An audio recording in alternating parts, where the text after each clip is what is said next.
How's it going, folks? Welcome back to another year of at-home table reads. Tonight we are doing easily one of my favorite horror sequels ever, Doctor Sleep, the sequel to The Shining, which when I first heard the idea, I was like, so it's The Shining but vampires. It sounds dumb.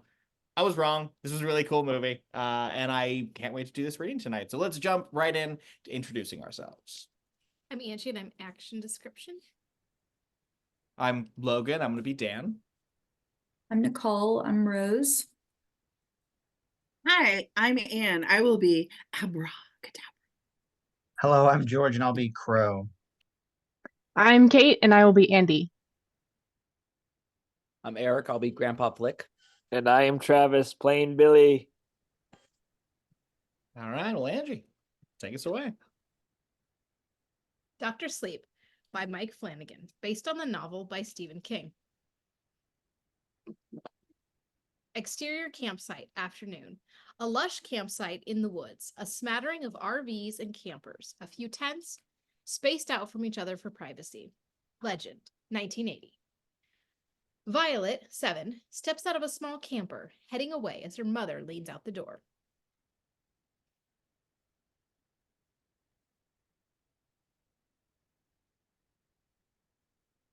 Where are you going, Violet? Just to pick some flowers. Don't wander too far. Exterior campsite, wooded path. Moments later, Violet moves down the path, stopping to look at some wild flowers growing beside her. She glances up, seeing several RVs and motorhomes in a cluster just visible off the path. We don't know it yet, but these belong to the True Knot. Unaware of their danger, Violet heads further down the path. Exterior campsite, stream, later. Violet emerges into a clearing on the banks of a quiet, pristine river. Sunlight reflecting off of the water, lovely wildflowers growing by the bank. She's startled to see a woman sitting by the water, almost hidden by the overgrowth, holding a fistful of flowers, throwing petals into the stream as she sings. My wild Irish rose, the sweetest flower that grows. You may search everywhere, but none can compare with my wild Irish rose. She is beautiful, dressed in flowing, strange clothes and a black top hat. She is Rose the Hat. Looks 30s, but is so much older. She turns to Violet, smiling sweetly. Well, hi there. Violet stares at Rose's flowers, brighter, more colorful than the wildflowers she's found.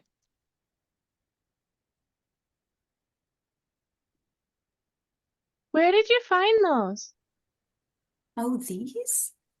I know all the secret places. You want one? Violet doesn't answer, studies Rose's face. She has a sweet demeanor and a kind, earnest smile. Oh, you're wondering why I'm wearing such a funny hat. Well, I'll tell you. I always wear this hat. So much is part of my name now. My friends, my very best friends, they just call me Rose the Hat. You can call me that now that we're friends. I like it. It looks like a magician's hat. It is. It's a magic hat. You want to see? Rose removes her hat. Violet watches, her wariness fading.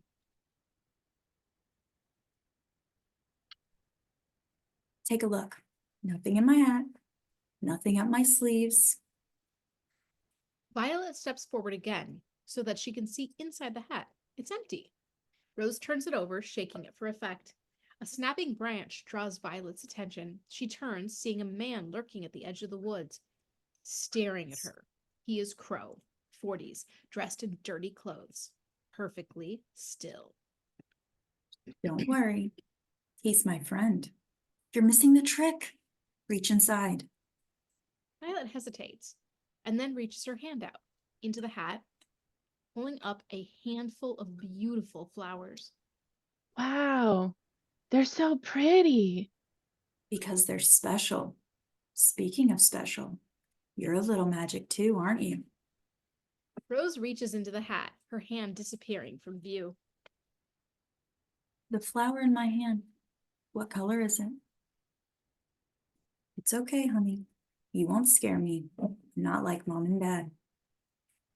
Purple. Rose smiles, lifting up a gorgeous purple flower. Another snapping twig. And Violet looks. There are more people now standing at the periphery of the woods.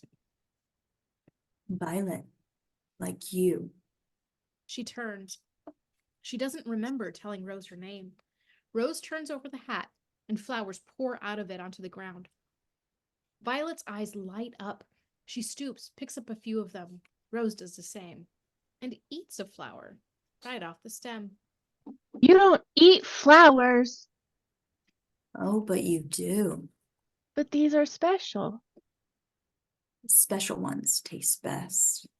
More snaps, and Violet turns to see 6 people, members of the True Knot, watching from all around them, flanking her. They are Crow, Barry the Chunk, 40s, heavy, Grandpa Flick, ancient, Apron Annie, 30s, and Silent Sari, 50s. I should get back to my mom.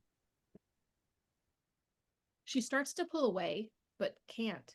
She looks down. Rose's hand grips her forearm tight. Stay a while. See more magic. Violet starts to pull against Rose's grip, but it's vice-like. Behind her, the True Knot advances on her, silent, their movement strange, inhuman, closing in on all sides. You are a special little thing, aren't you?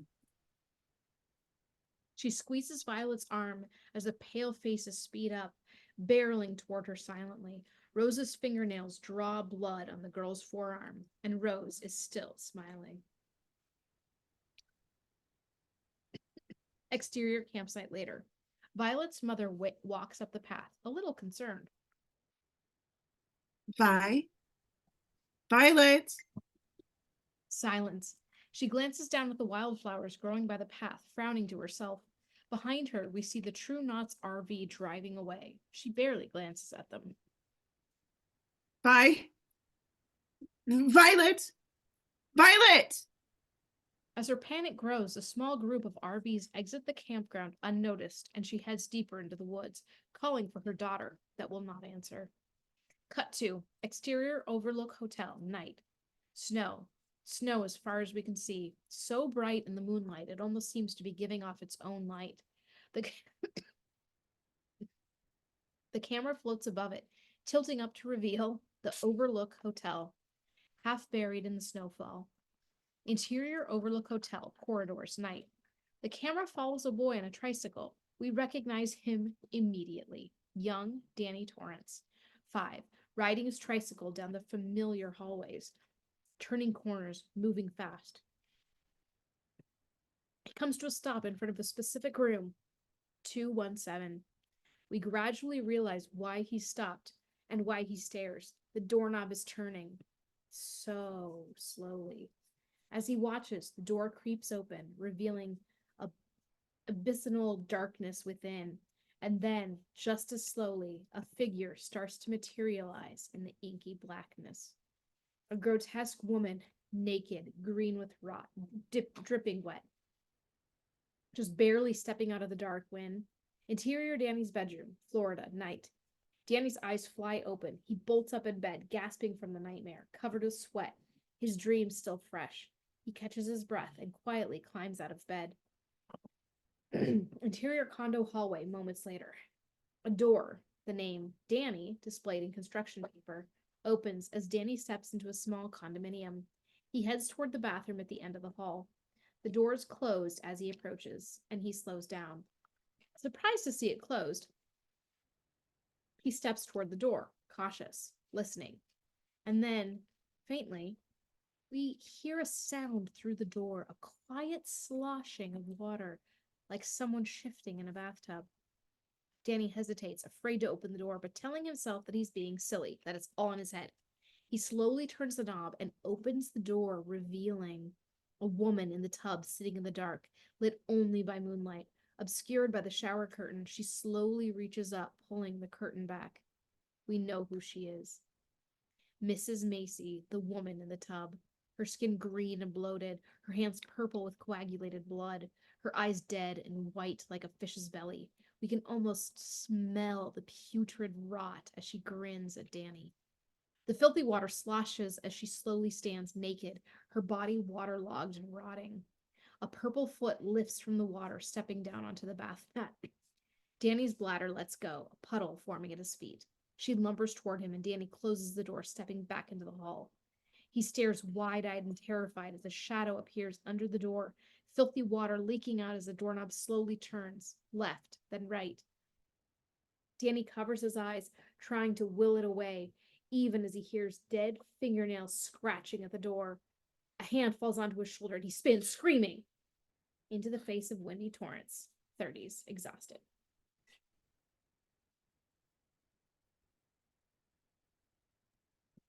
Hey, it's okay. It's okay.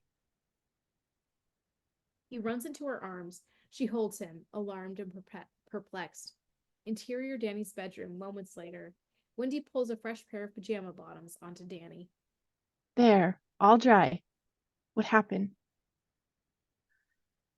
Danny doesn't answer, just stares ahead, catatonic. Danny, you have to talk to me. You haven't talked since we left that place. Please, Doc. Please. Interior condo hallway, moments later. Wendy steps down the hall slowly toward the bathroom door, steeling herself, summoning a familiar courage, a courage she learned at the Overlook. She reaches the doorknob, only hesitates a moment before opening the door and turning on the light. The room is empty. Nothing in the tub. Nothing out of the ordinary. She exhales. She's about to leave, hand on the light switch, when she sees two shapes on the bath mat. Wet depressions. Footprints. Cut to exterior marina, Florida, day. Danny sits on a bench, looking out at the marina, exhausted. So you ain't talking, huh, Doc? Reveal Dick Halloran, late 50s, black, sitting beside him.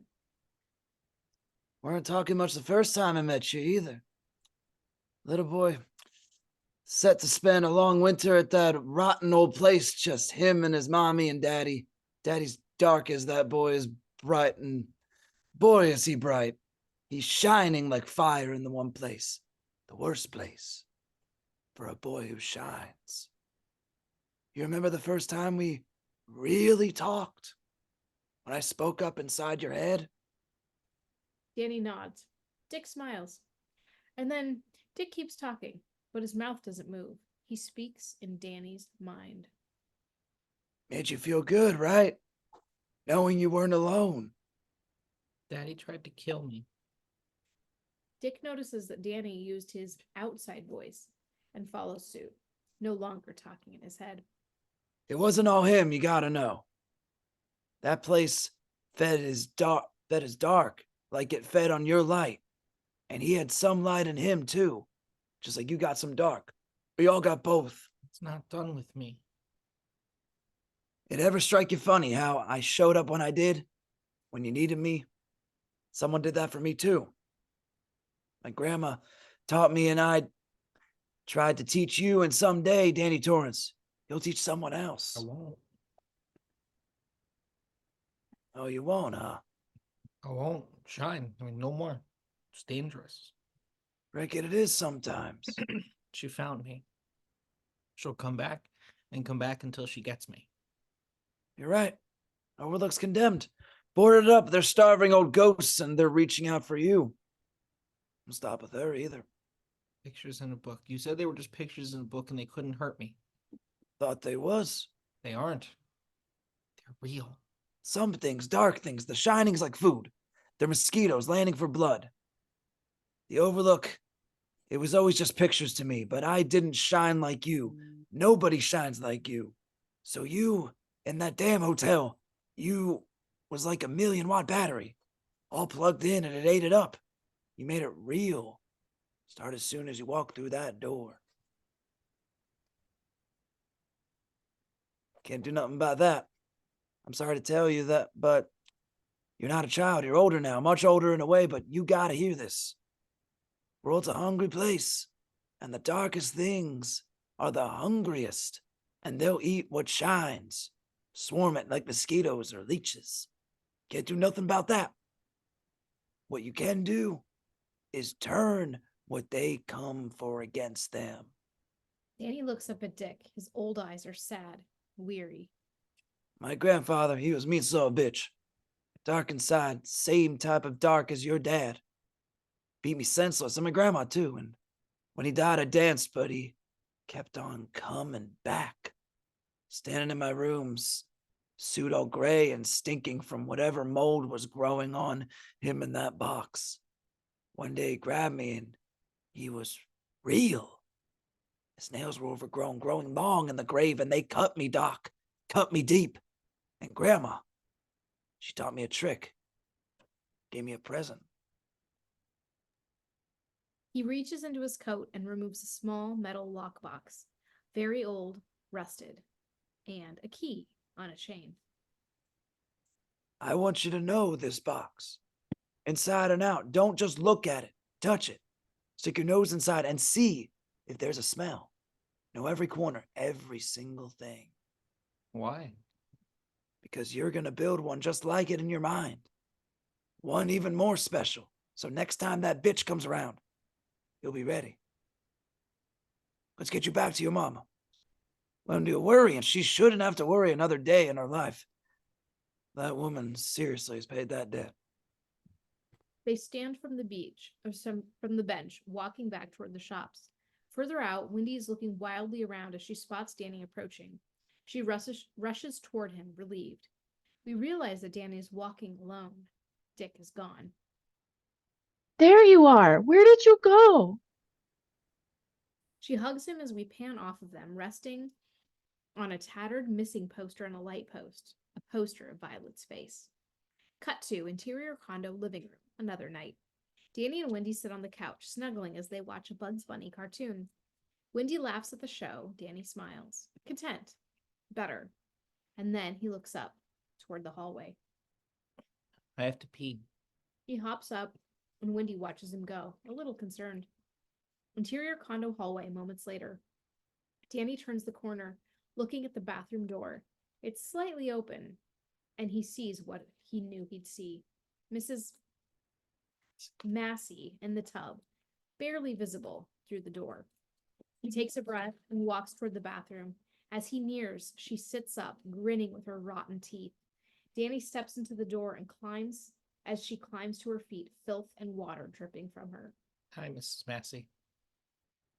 I brought you a present. He closes the door. We pull back. Slow. After a few beats, Mrs. Massey screams. Interior condo living room, moments later. Wendy looks up as Danny returns. Calm. Casual.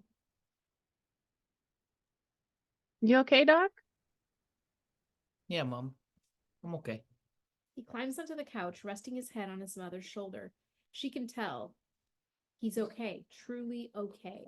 And for the first time in a long time, Danny smiles. Cut to interior Deanie's bedroom, morning. So say Danny. Dan Torrance, mid-20s now, awakes with a start. Pale, sweaty, his face bruised and swollen, fighting through one of the worst and last hangovers of his life. Legend, 2000.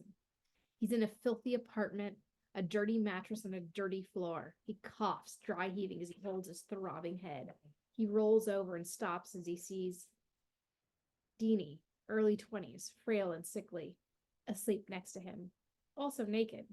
He stares, trying to remember. Interior dive bar the previous night, blurry flashes, hazy memories. Dan downing a shot of whiskey and another. Deenie holding on to him while he shoots pool. What's your name again, cutie? Interior Deanie's bedroom continuous.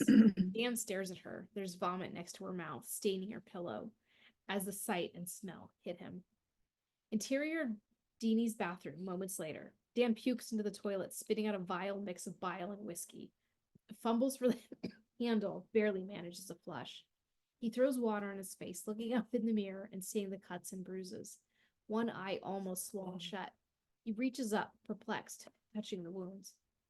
Interior dive bar the previous night. More whiskey. A large man trying to pull Deenie away from him. Dan getting in the man's face, a punch that lands Dan on the ground, spitting up blood. Getting to his feet, a familiar darkness in his eyes. A hand grabbing a billiard ball, Dan smashing the ball into the man's head, straddling him now as the others scramble to break up the fight. Dan's hand smashing the ball into the man's head again and again and again. Gonna take your medicine. Interior Deenie's bedroom moments later. Dan stumbles, catching himself from the dresser, looks down at his bloody, bruised knuckles, his hands swollen. Oh, God. He looks back at the sleeping girl, and then at the white powder still arranged in sloppy lines on the nightstand beside her, next to the empty whiskey bottle. Interior Deenie's bedroom the previous night. Dan pulls hard from the whiskey, wincing as Deenie snorts a line of coke from the nightstand. Holy shit, I think you killed him. What if you killed him? I hope you killed him. I hope you killed him. You hear me? Deenie straddling him now. Let me kiss it better. She kisses him hard, pushing him back onto the mattress. Interior Deenie's living room moments later. Dan stumbles out, pulling on his clothes, looking at the blood on his shirt. Not all of it his. And then he realizes something. He pulls out his wallet. No cash. Digs through his pockets. Nothing. Fuck. Fuck. He turns his pockets out, frantic now. All of his money gone, probably snorted by the naked girl in the other room. Her purse, there on the table, open. Dan stares at it, and after a long pause, he moves towards it. He opens her wallet, looking through it. There's cash there, maybe $100, 10s and 20s, crumpled. And food stamps, pile of food stamps. He slowly removes the cash, conflicted. Looking back through the open bedroom door, where she snores softly, he pockets the cash, heading toward the door when... Mommy. He stops cold, turns. Standing in the doorway to another bedroom is a toddler, maybe 18 months, staring at him. Dan deflates a little, confused, concerned, humiliated. What's your name, hero? The kid just stares at him. Please tell me you came from next door or down the hall. Mama. Dan sighs. Oh, shit. He goes to the kid, picks him up, and sees the bruises on the boy's arms, the kind you get from being grabbed really hard. He carries the boy into the bedroom, placing him next to Deenie. Mama. He cuddles against her, and even in her stupor, Deenie wraps her hand around him. Dan watches, heartbreaking a little. He makes his way toward the door, stopping one last time by her purse, looking at the food stamps, the little boy cuddled up next to Deenie, and the cash in his hand. You could put her money back, Doc. You could do that much. He looks up. Dick is standing in the shadows, hidden. She took mine. Or spent it on the coke. Doc. Dan stares him down. After a moment, tucks the money in his pocket. He turns back, looking at Deenie and the boy. Squints, concentrating. For a moment, a flash of the lockbox with the rusty lock. Oh no, Doc. You could put things from the Overlook away in boxes, but not memories. Never those. They're the real ghosts. You take them with you. Dan stares at him defiantly and walks out the door. Cut to interior Abra's house, living room, evening. David, 30s, and Lucy, 30s, turn the corner, following the sound of piano music. Stilted, promising. Young Abra, 5 years old, adorable, sits at the piano in the living room. Time for bed, Abra. A little more. No, sweetie. Big day tomorrow. Birthday party! That's right. But for now, bedtime. Interior Abra's house, Abra's room, moments later. David and Lucy tuck Abra into bed, handing her a stuffed bunny, which Abra cuddles happily. Abba's fine. Happy birthday, Abs. Not just yet. Good night, sweetie. They leave her tucked in, closing the door softly. Interior Abra's house, master bedroom later. David and Lucy are fast asleep, slowly stirred by a sound. Piano music, echoing through the dark house. Interior Abra's house, living room, moments later. David and Lucy make their way down the stairs, the music louder now. It seems Abra snuck out of bed and gone back to the piano. As they turn the corner, They stopped cold. There was no one in the room, but the piano was playing. The same song Abra was struggling with earlier. Cut to interior movie theater night. Andi Steiner, 15, sharp and pretty, sits in the dark theater, munching on candy as an older businessman, 50, makes his way down the aisle, sitting next to her. She doesn't look up from her candy as he sits. Andi, That's right. you're prettier than your picture. You're older than yours. He looks around, a little nervous. So are we staying here or going somewhere? Don't you want to watch the movie? He frowns, but soon softens as she snuggles up to him, laying her head on his shoulder. His hand finds her thigh. We pull back to reveal Rose and Crow sitting a few rows back, not watching the movie, watching Andi. I don't see what the fuss is about. Chat room romance, a little gross, but not interesting. Watch. It's interesting, I promise. Better be, because she's not all that steamy. There she goes. They watch as Andi puts her lips to her date's ear. Aren't you tired? Sleep. The man's head instantly drops to his chest. He's out cold. She lifts his limp hand off her thigh with disgust, and she fishes out his wallet, starts pulling out cash, credit cards. Okay. Wait, this is the best part. I've watched it do it 3 times now. It never gets old. Andi pulls a pearl-handled knife from her purse. Sleep deeper. Deep as you can. The pain you'll feel is only a dream. What will the pain be? A dream? She puts her arm around him and quietly slashes 2 tiny V's onto his cheek. The blood flows. He doesn't even flinch. You can explain a lost wallet when your wife asks, but you can't explain this. This you see every day in the mirror. Every time you see it, you'll say it out loud. Out I loud. like little girls. She Shut up, finishes Trevor. fighting, leaning closer to the sleeping man. You'll say it out loud. Out loud.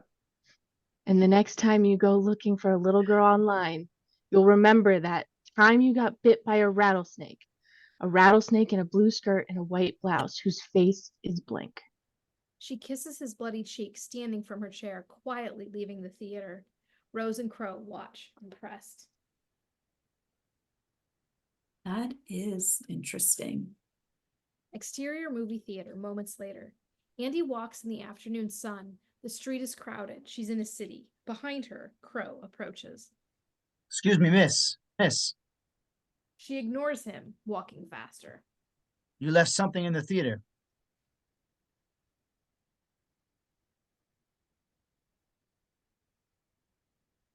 You want to leave me alone? Crow stops, blinks, suddenly unsure of himself, as if he forgot why he was chasing her. Andi turns to leave when Rose grabs her arm. Well, hi there. Andi stares at her. You want to let me go. Oh, no, sweetie. No, I don't. Cut to exterior overpass, Newark, early morning. Dan wakes up under the overpass, face down on a filthy towel he spread out for himself the night before. A fresh bottle in front of him, empty, clutched in his cold fingers. He coughs, spitting with his dry mouth, looking around him. Not even sure how he ended up here. Interior Greyhound station later. Dan stands at the ticket counter, looking at the crumpled bills in his hands. His hands shake. He's dirty, exhausted. How far can I get for He counts the bills. Exterior Greyhound station, late morning. Close on the bus sign, Fraser, New Hampshire. Passengers board quietly, and Dan is among them. The last of his cash apparently went to the bottle he clutches, along with his beat-up knapsack. Cut to exterior Abra's house, backyard, afternoon. Dozens of kids and parents pack the yard, decorated for Abra's birthday party. David and Lucy watch young Abra, dressed in a birthday tiara and clutching her stuffed bunny, run toward them, holding out a handmade card. Mommy, I made this card for you. It's a secret card. Abra bounds away toward the magician who is gathering the kids at the end of the yard. Lucy looks down at the card. Just a simple word, hello. The magician holds out the red top hat to the kids. Nothing up my sleeves, nothing up my sleeves. He reaches in, pulling out a white rabbit. The kids clap and giggle, and he hands it to Abra. Abracadabra. I know magic too. Well, you get to hold him, birthday girl. She pets the bunny, flashing. He turns over the hat, and silver spoons fall out. The kids laugh, delighted, as he picks them up and starts hanging them on his face. The last one balanced on the tip of his nose. I can do that. That's nice, sweetie. Exterior at Abra's house, backyard later. The party is over, the last of the kids trickling out. David and Lucy clean up as Abra plays with the last of her friends. David frowns at the birthday cake. We can forget nap time. Just a few more hours. Say it with me. Just a few more hours. She smiles at him, heading through the open sliding glass door into the house as he carefully scoops up the cake. David? Interior Abra's house kitchen, moments later. David enters the kitchen, where Lucy stares, white as a sheet. She's pointing. Silverware drawers are all out, as though they shot out. Forks and knives all over the floor. What the hell? Dave. Lucy points at the ceiling. He follows her gaze. All of the spoons are hanging from the ceiling, dangling as though magnetized, their tips barely touching the plaster. They stare at it as Abra enters, stuffed bunny in her hand.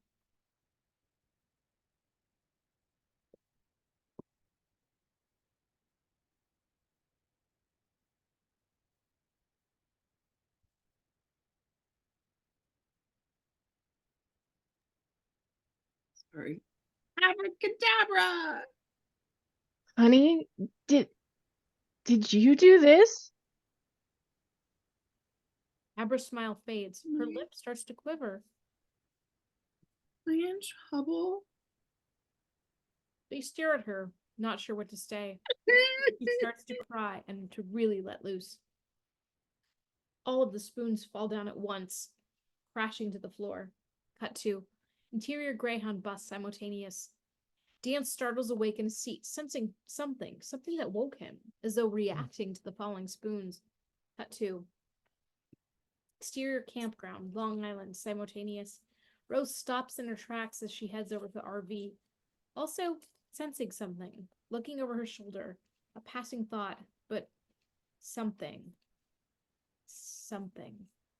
Interior Rose's RV, Long Island, moments later. Rose steps into the trailer, the moment forgotten, as she heads toward Andi, who's just waking up on the bed. Hi there, sleepyhead. Sorry, I had to sleep you pretty hard. You're a tough one, willful. Andi sits up, rubbing her head, taking in her surroundings. You know, I checked. 6 men in 3 months. With those little snakebite tattoos on their cheeks. Been busy. Snakebite Andi. That's who you are. So who am I? Sorry. You're some crazy bitch that kidnapped me. Rose holds up a finger, one finger, and Andi is silent. Just the truth from now on. You'll say only the truth. You're the most beautiful woman I've ever seen. Well, golly. Works a little too well, doesn't it? Here's the deal, Snakebite Andi. You're a pusher. You can push people. We haven't had a pusher around here for a little while, so I'm going to offer you a deal I haven't offered anyone in almost 40 years. No way you're 40. How old are you, darling?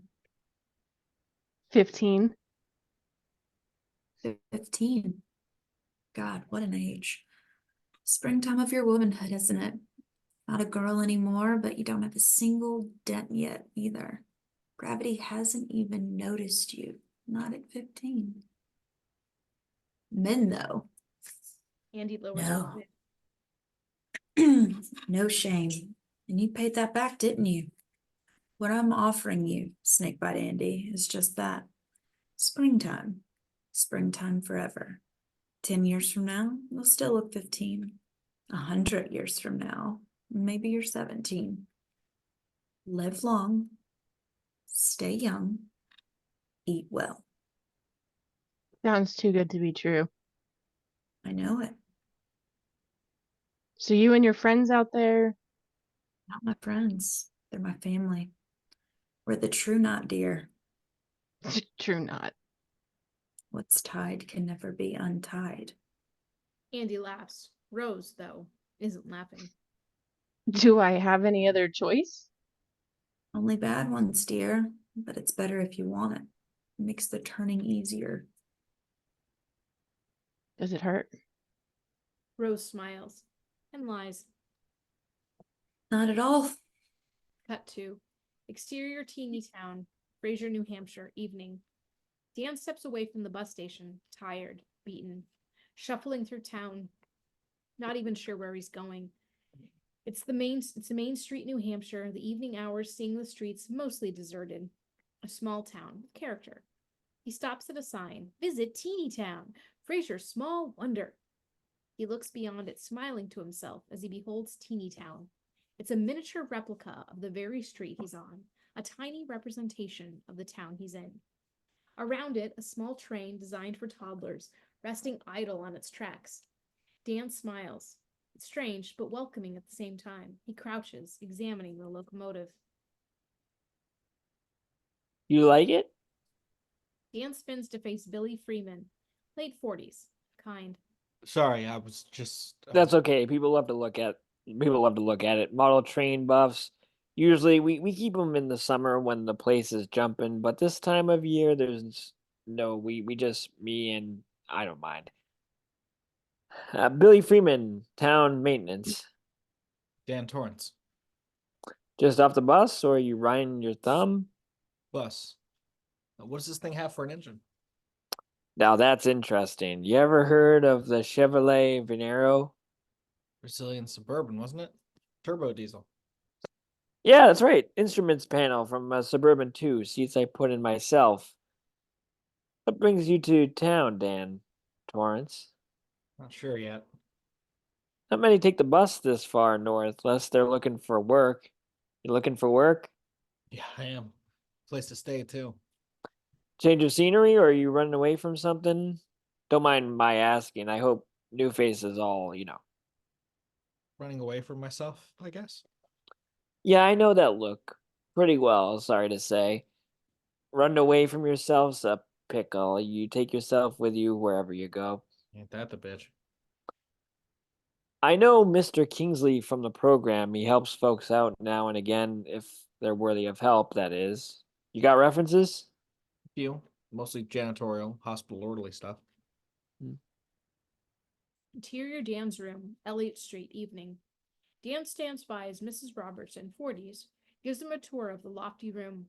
At the top of the building, a view of the mountains, a simple room, a bed, a bath. Billy watches on. Rent's $85 a week. Payable up front. Billy's paid your first two, the rest are on you. Once you start getting paid at Teeny Town, no pets, no parties, no noise. Dan looks at Billy, surprised. Billy just watches him. I'm a quiet tenant. Last guy said the same. Math student. Even let him paint the wall at the all blackboard so he could scribble his little puzzles up there. She walks to the wall adjacent to the bed, a wall painted over dark with chalkboard paint. She reaches down, picking up one of the several pieces of colored chalk by the wall. Wasn't quiet, no sir. Didn't paint over when he left, but I'm glad he didn't, so we can make this easy for you, so you can see it every morning when you wake. She steps back, revealing the writing. 85 a week. Behave. She walks past him, stopping for a beat beside Billy. You sure you want to vouch for this pup? Pretty sure. To your ass, Billy. She leaves, and Dan looks to Billy. A long beat. I'm downstairs, ground floor. If you need anything, find me tomorrow and we'll talk about some work. Why are you doing this? You don't know me. No, I don't. But I know the look. like I said, and sometimes I get the feeling about people. Hard to understand, I guess. Easier than you think. Exterior beach night. Andi lays flat on the lawn recliner near a group of the RVs. The sound of the waves, a full sky of blinking stars overhead, a fire burning in the center. She's nervous. Around her, the members of the True Knot stand, Rose in her hat, Crow beside her, Apron Annie, Barry the Chunk. Silent Sari watches as Grandpa Flick regards it with ancient eyes. No fear. Who are these people? We'll find out after, but this here is Grandpa Flick. He'll lead us. No fear. Understand? Rose nods to Grandpa Flick, who steps forward. We are the True Knot, and we endure. Sabbatha, The Hente, Hunty. Hante, We are the chosen ones. Some hunting. Unstim, Hante, Hunty. We are the fortunate ones. Gahani, Rezon, Road Hunty. Hante. What is tied cannot be untied. Here is a woman. Would she join us? Would she tie her life to our life? Say yes. Yes. Rose reaches down, lifting a silver canister, almost like a thermos, but older, stranger.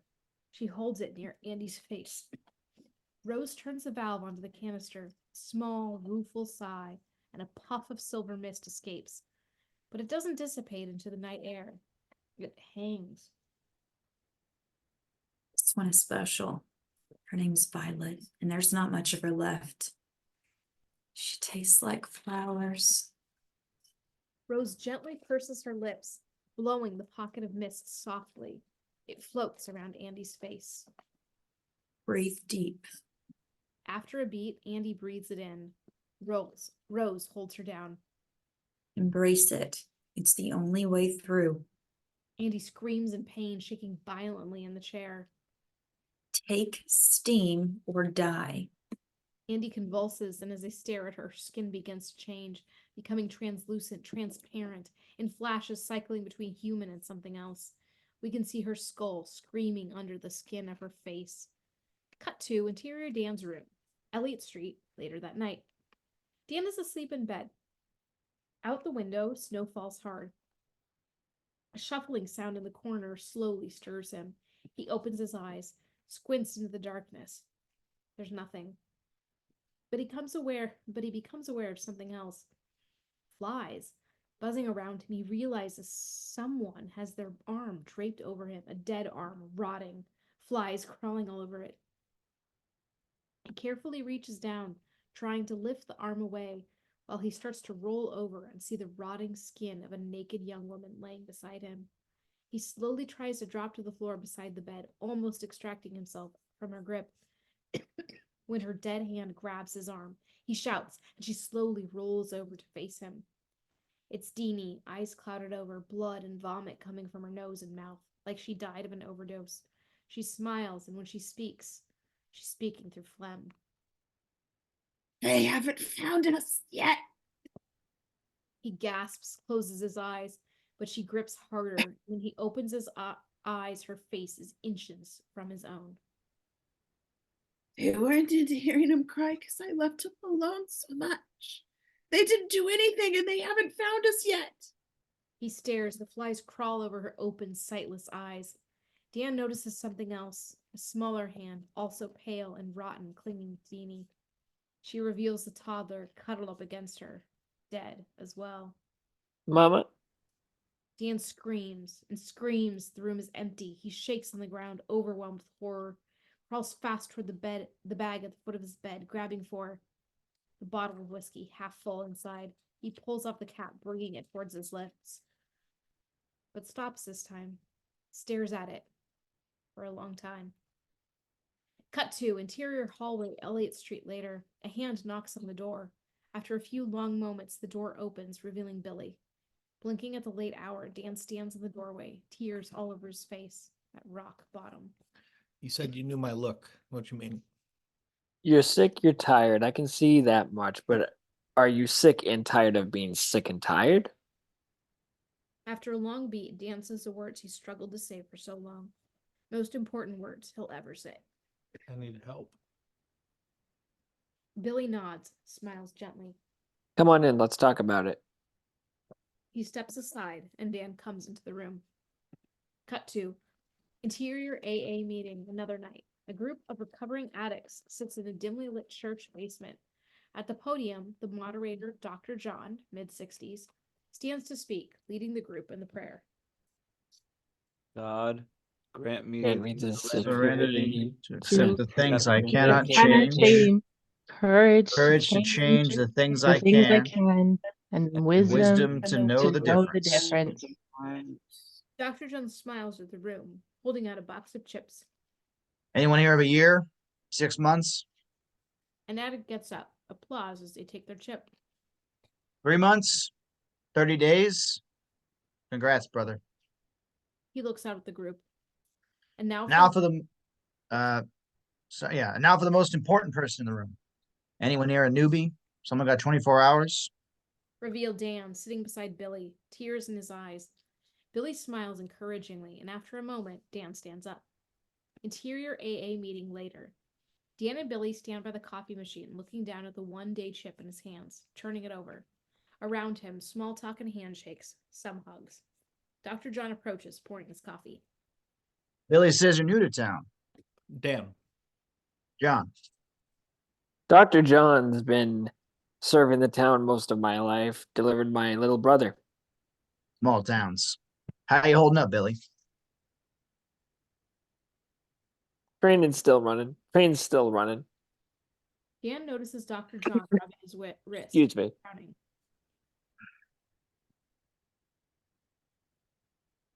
Yeah, you okay? Yeah, just lost something. Emma's gonna kill me. Well, good to know you, Dan. Come back. Hope to see you again soon. They shake hands, and in that moment, Dan knows something. He watches Dr. John walking away. Good man. Really holds us together. Got a gift for you. Hang on. Follows Dr. John, reluctant. Hey, Doc, your watch. Dr. John stops, turns, looking at him quizzically. You lost your watch. You were worried about the kid with Goochers? What? The kid. Goochers, Glouchers, some kind of bone thing. Goucher's disease. Yeah, the terminal ones always bother you, and you washed your hands. The hospital bathroom. You left it on top of the soap dispenser. Your wife gave it to you. It was your wedding present. Dr. John stares, not sure what to make of this. Check on top of the soap dispenser. Dr. John nods and starts to walk away. Dan sighs. How'd you know that? Interior Dr. John's office the next day. Close on the watch, back on Dr. John's wrist. Wish I could say. Lucky guess. Guess my ass. Billy said you have orderly experience. That's right. You're working right now? Few shifts at Teeny Town, helping with the train, a couple hours a day. Dr. John sits back, considering. Well, listen, I owe you a debt, however you did it. I do 3 days a week at Rivington House, hospice. It's tough to find good orderlies, tougher to keep them. Sounds good to me, sir. Dying people don't bother you? We're all dying. Our world's just hospice with fresh air. Okay then, done. Because you're a friend of Bill's. Billy's got a lot of pull in this town. Not Billy, Bill. We're both friends of Bill's. Billy is too. I don't get it. Keep coming to the meetings. You'll figure it out.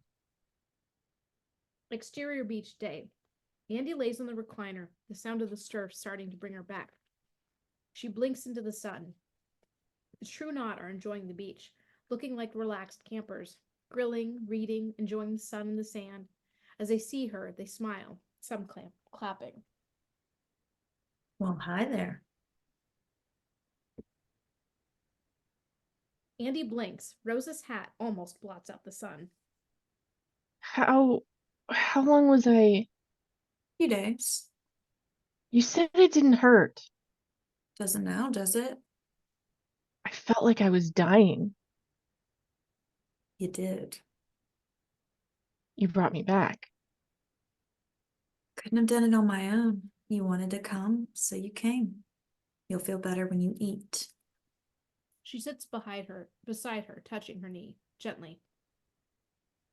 Am I still human? You care. You're home. You're where you belong. Cut to interior Abra's house, Abra's room, night. Lucky tucks young Abra into bed, puts the bunny in her arms. There you go.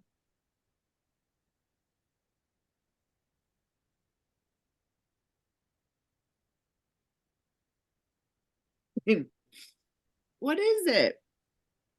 Lucy doesn't answer.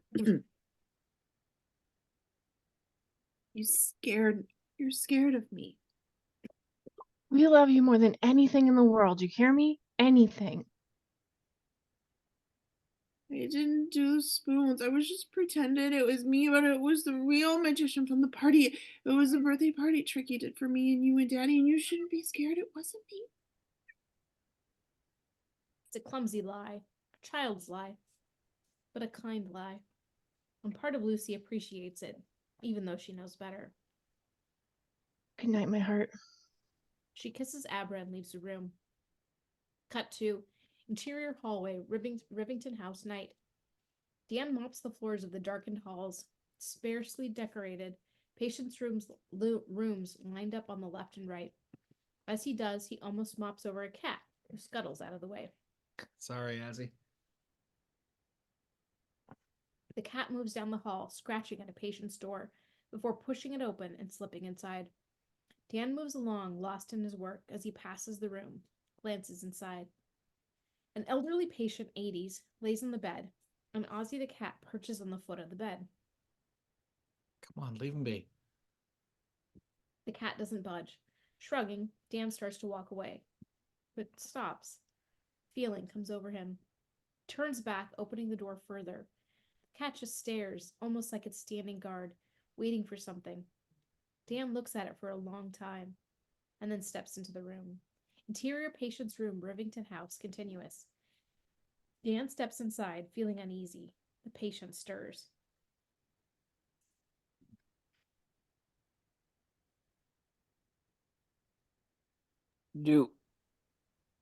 Doc, that you?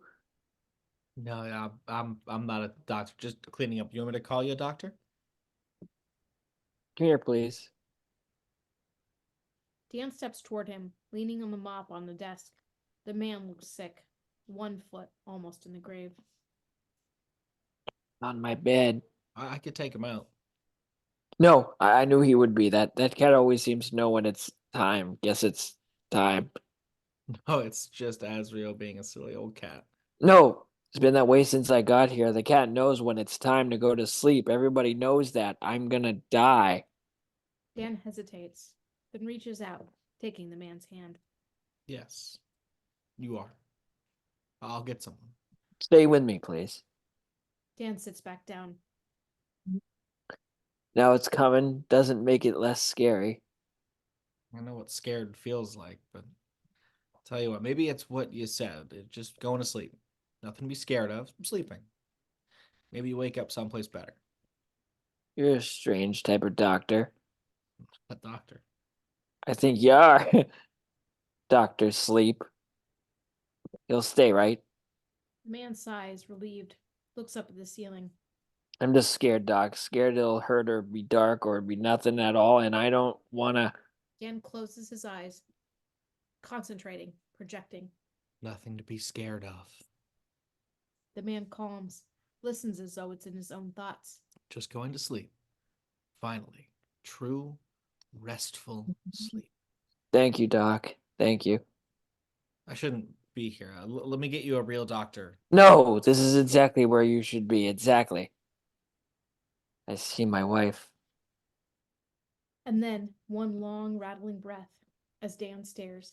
A fine cloud of red mist rises from the patient's mouth, tendrils of red smoke gently rising from his mouth and nose. Dan watches the small cloud of mist hover above the bed and dissipates into the air with a sigh. Then the patient is perfectly still. It's over. Dan watches as Azzy the cat glides down from the bed, calmly leaving the room. heading back into the hallway. Dan sits there for a long time looking at the man and realizes, for the first time in years, a purpose. Cut to interior Dan's room, Elliott Street, later. Dan steps into his room, still in his scrubs. Something is different about him now, something profound. He seems peaceful, settled. He moves to the bed, sitting to remove his shoes, and notices something odd. On the blackboard, all of the writing has been erased. No more rent, no more behave. In its place, a single word. Hello. Dan stares at it for a long time, processing, and then walks to the board, picks up a piece of chalk, and writes, Hi. Interior Abra's house. Abra's room, continuous. In her bed, in the dark, Abra giggles, like she heard him. Then rolls over in her sleep. Interior Dan's room, Elliott Street, continuous. Dan sits. He stares at the writing for a long, long time. Fade out. Exterior Overlook Hotel, night. The snow piled up, the hotel dark. Interior Overlook Hotel, corridors, night. We float to the corridors, the sound of the old-timey music coming from somewhere deep, deep within the rooms, echoing through the halls, a ghost of its own right. Interior Overlook Hotel, gold room, night. We float into the ballroom, toward the familiar bar illuminated from below. No one in sight, but the music is coming from here. Come to rest a close-up on a glass of whiskey. Your credit is fine, Mr. Torrance. Dissolve to interior AA meeting morning. Close on an 8-year chip in Dan's hand. 8 years older now, late 30s, clear-eyed and sober. Around him people clap as he takes his chip. He turns to face the room. Legend, 2008. Dan, alcoholic. Hi, Dan. From the chairs, Billy cups his hands to his mouth.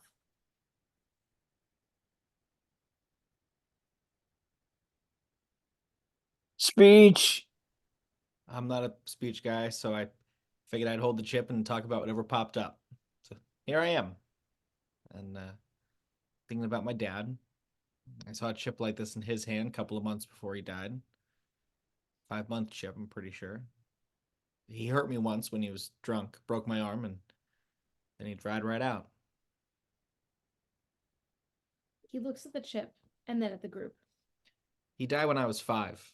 So the only way I ever got to know my dad, like really know him, was when I went dark. You know, when I drank to tell or every time I wanted to break someone's face. The drinking and the temper, those things in me, they were his, and they were all I could know of him. But now I get to know him a little different, because he also stood in a room like this once, wanting to get well. For me and for my mom. He held a chip in his hand, a chip that said 5 months, and on that day, anyway, before the hotel. Dan collects himself. On that day, all he wanted in the world was to stand where I'm standing right now. And here I am. So thank you, I guess. Almost both. This is for Jack Torrance. He takes the chip, returning to his seat. Billy puts a hand on his shoulder as the next person stands. Interior Charlie's room, Rivington House, night. Charlie, 90s, stirs in bed. Soft lamplight beside him as he looks through the wrinkled eyelids. To the cat sitting calmly at the foot of his bed, he stares at it, sighing. Then he turns to the chair beside him, where Dan sits. He smiles at Charlie in the warm lamplight. There's something different in Dan's demeanor. He's comfortable in this role now, used to it. It's who he is. Hey, Charlie. Doc, I guess I don't need to ask why you're here this hour. Any pain? I can get Claudette to bring you a pill. Bill won't matter. I've heard about these house calls. What a visit from Dr. Sleep really is, so what do you see? Dan puts his hand on the man's forehead, gentle and calm. Your twin son's at 4. You see him? I do. I can actually see them. A Farmall tractor with a striped umbrella over the seat. 5 years old, pulling a little red wagon. Lord, look at that. Like a deck of cards all out of order. I'm not scared of hell, Doc. I lived a decent life, and I don't think there's such a place anyway. I guess I'm scared there's nothing. There was nothing before, so What if there's nothing after? We don't end, Charlie. I know that for certain. Don't know much else, but I know we don't end. I can taste blueberries. Blueberries my mother used to grow. You taste those? I do. I hear Frank singing on the old radio on your workbench by the tools. Come fly with me, come fly, let's fly away. Charlie smiles, tear rolling down his cheek. If you can use Use some exotic exotic booze. There's There's a bar bar in Bombay. Bombay. Come fly Come with fly with me. Let's fly. Let's fly. Fly away. Let's fly away. Cut to interior Dan's room, Elliott Street, morning. Dan steps into his room, peeling off the workday. He turns toward the blackboard, pausing, and he sees a message in chalk. Morning. In a minute, little pen pal. He walks to the board, writes a single word in response. School. Interior Abra's house, Abra's room continuous. We see Abra, 13 now, the same brightness in her eyes. She smiles, rolling her eyes a little. Abra, school. Ugh, fine, I know. She pops headphones in as she grabs her backpack, checking herself in the mirror. Then she's off to the world. Cut to exterior campsite, Iowa, day. The various RVs of the True Knot are inconspicuously parked at another campground. Crow hops out of his truck, passing Grandpa Flick as he grills. Gramps, you seen Rose? Watchtower. He looks at him. He looks at him as he passes. Grandpa Flick looks ill. His hair almost white, skin pale, older than we saw him last. He finds Rose sitting on top of her camper, hat perched on her head, Indian style, looking out at the trees. Sorry to interrupt. Any luck? Getting closer. We're heading in the right direction. I just need another day or two. I'll find him. Until I do, you gotta open a canister. We took steam 6 months ago. 6 months? That's nothing. Yeah, but Rosie, that kid in Delaware wasn't so steamy, and it's already showing. You've seen Grandpa Flick's hair, yeah? Yeah, I don't think he's well. Grandpa Flick hasn't been well since Nixon was in office. I know, but lately... Anyway, we need to eat, all of us. Are the canisters low? Of course not.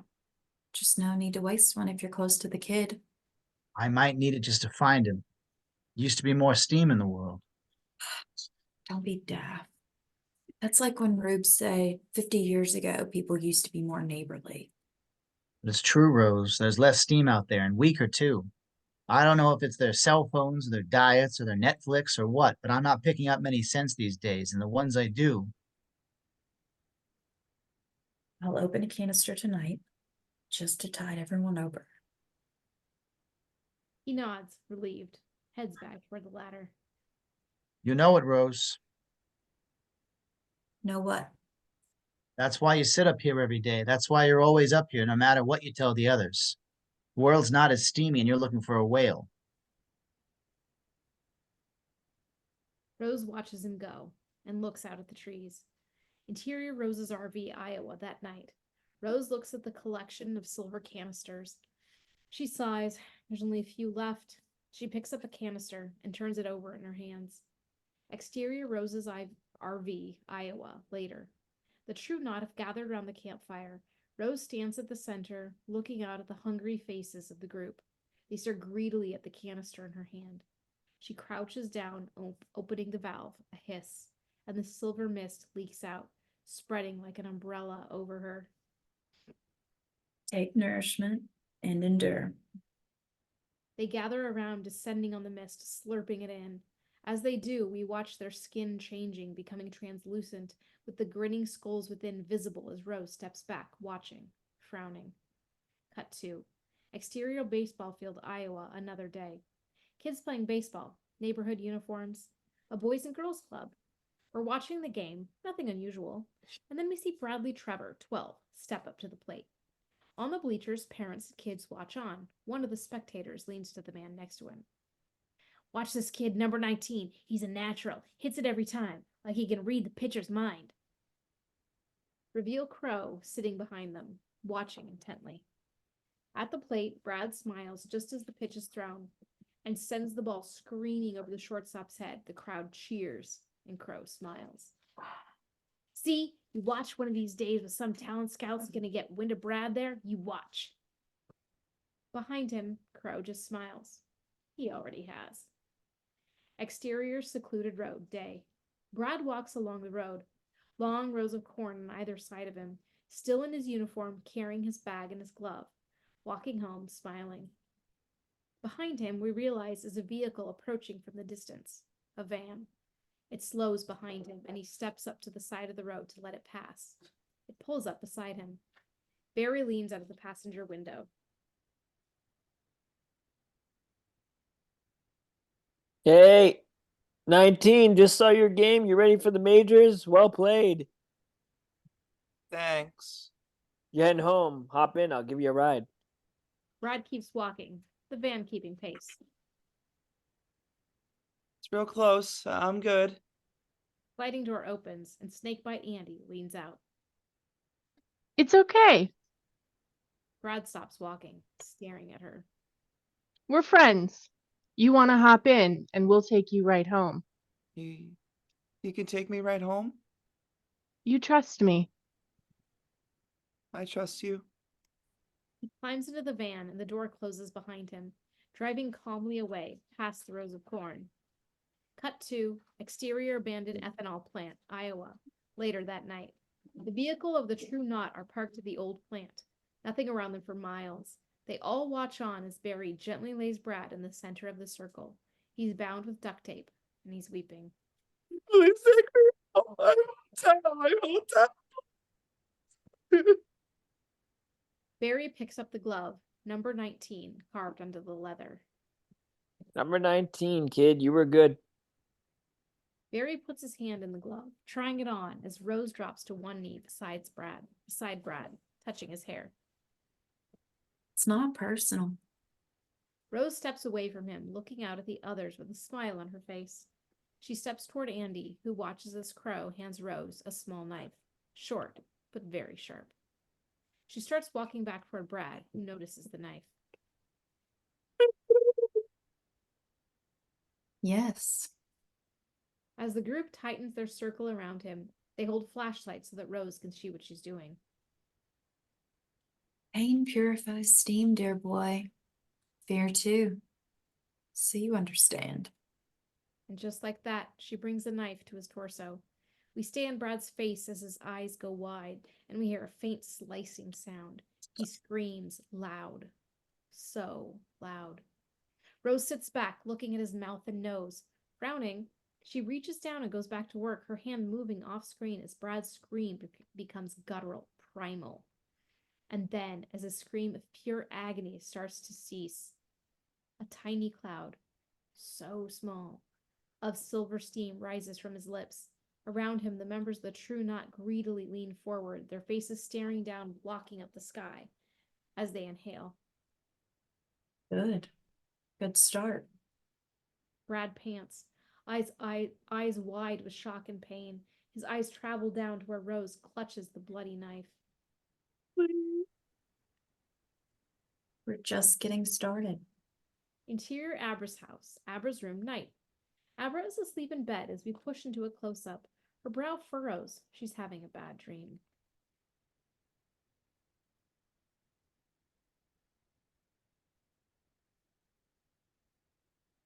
No. No. No. Exterior abandoned ethanol plant later that night.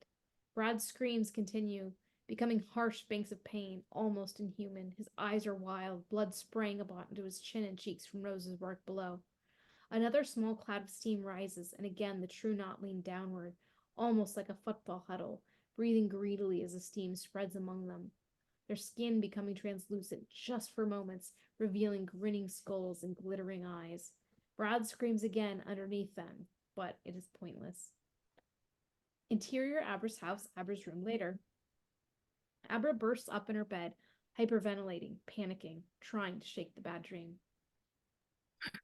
Stop. Stop. Stop. She shakes her head, freaking out, squints her eyes, concentrating hard, sees flashes of a knife in a blood-soaked hand over a baseball jersey. Brad's screaming face, the translucent, grinning skull faces of the monsters leaning over him, eyes sparkling with greed, and a woman in a top hat who slowly turns to look at her. Exterior abandoned ethanol plant continuous.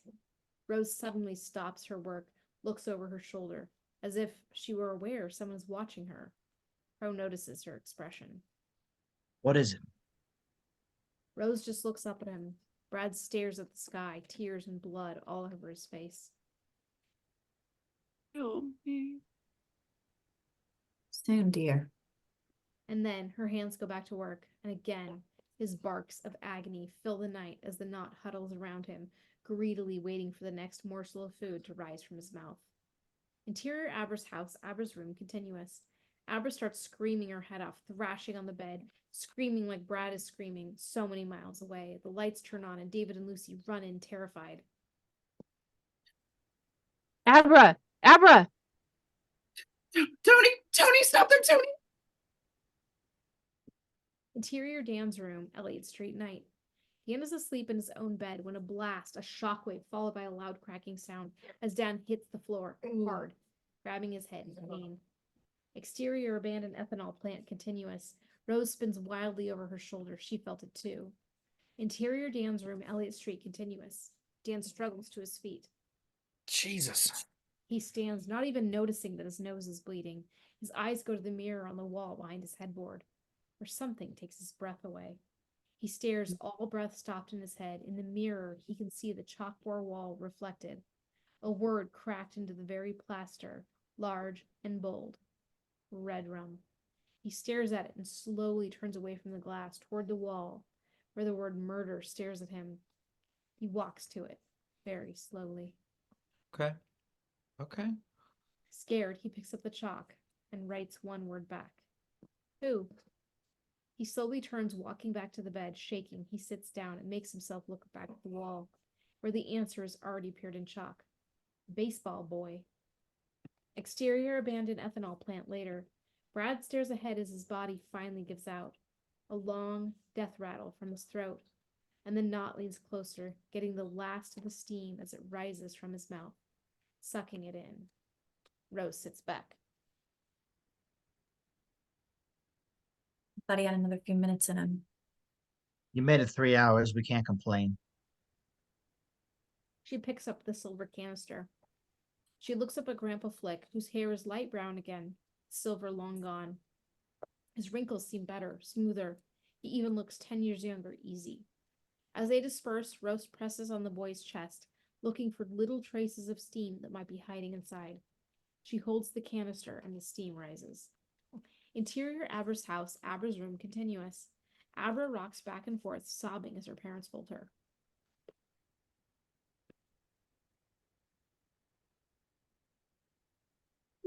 They killed him. Interior Dan's room, Elliott Street, continuous. Dan sits on the bed, looking over the word on the wall, pale, scared. Over his shoulder, that familiar word in the mirror. Red rum. Dissolved to exterior abandoned ethanol plant, sunrise. Rose and Crow finish burying the body in the dirt. As the morning sun creeps up, the others are inside their vehicles, resting, ready to go. She shovels a heap of dirt onto the growing pile, almost done. She sits back, resting her head on the handle of the shovel. After a long beat, We had a looker. Crow stops, turns to her slowly. Tonight? Yeah, Big steam? huge. Huge. Where? East Coast, I think. You're saying someone looked in from 1,500 miles away? Maybe further. Boy or girl? I think it was a girl, but she's out there in a flash, but then she screamed, and I swear, Crow Daddy, I haven't felt power like that, raw power like that in so long. We should look into it. Sooner than later, I guess. In case her parents freak out, send her to a psychiatrist. They get her on pills. Could ruin the steam, muffle her just when we need. I get it right. Pretty sure I did. Giving Paxil to this kid would be like throwing a piece of saran wrap over a searchlight. I don't know where she is, But I do think she'll come back. And when she does, I'll know a lot more. A lot more. They go back to burying the little baseball boy. Cut to interior Dan's room, Elliott Street morning. Dan finishes getting dressed, ready to head out for his day. He stops, though, staring at the wall. He's going to have to clean up at some point. He erases the chalk that's there, running his fingers over the cracks in the plaster. Before he goes, he reaches down, holding the piece of chalk, considering. Finally writing.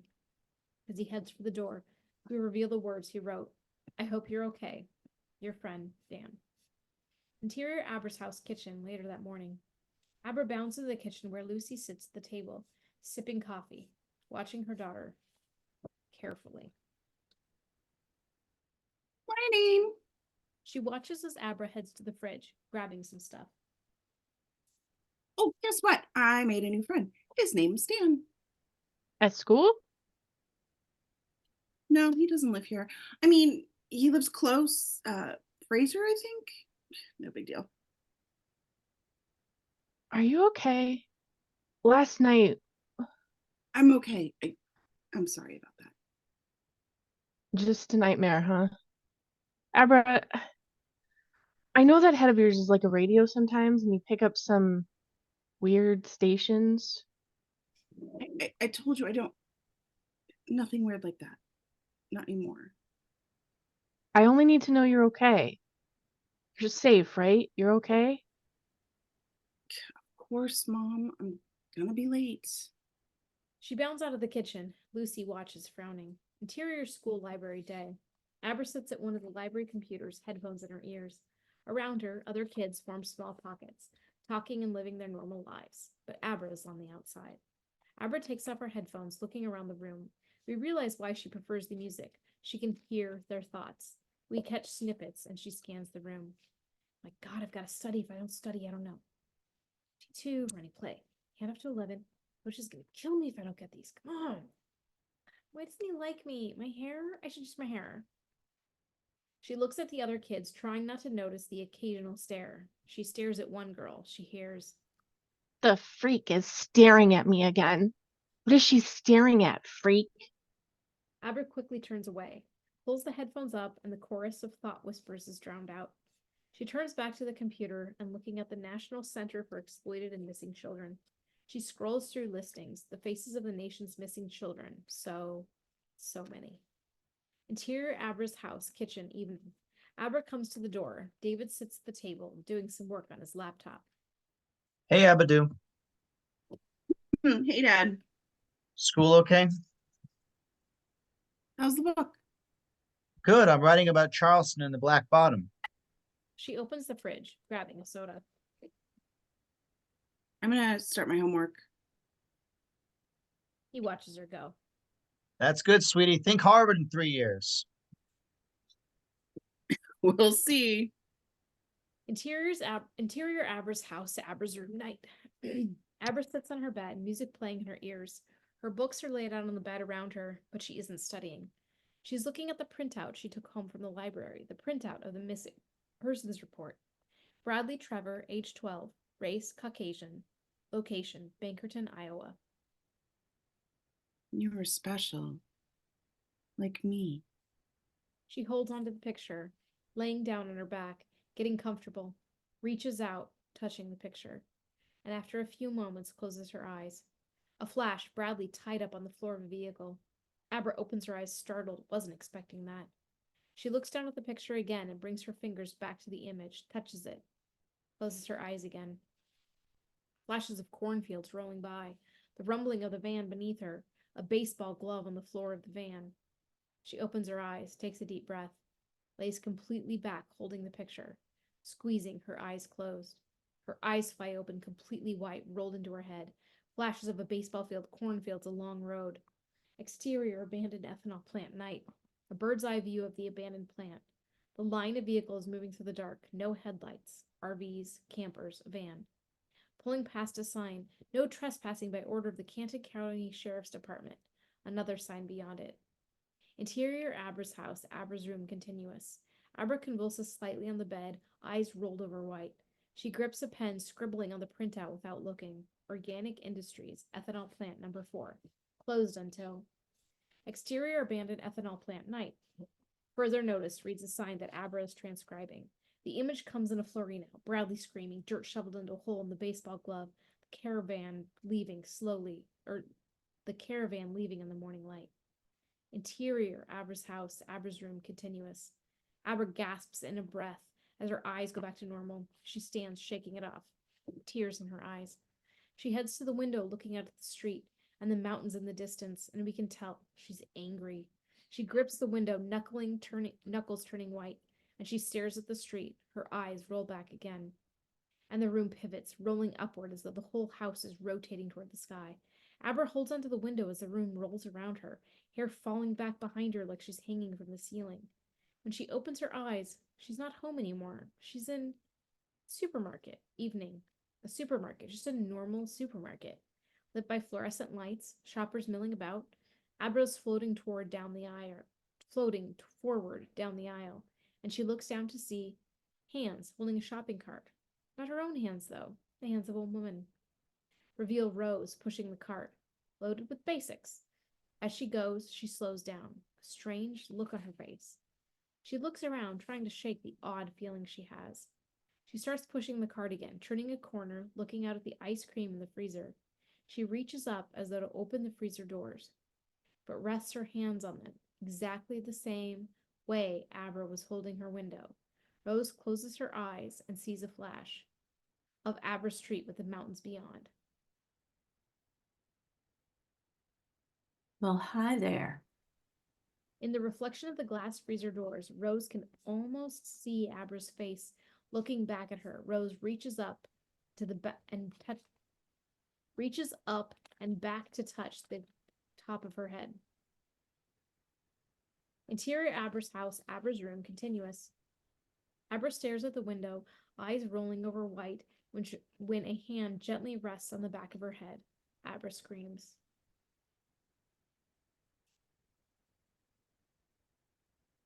Get out!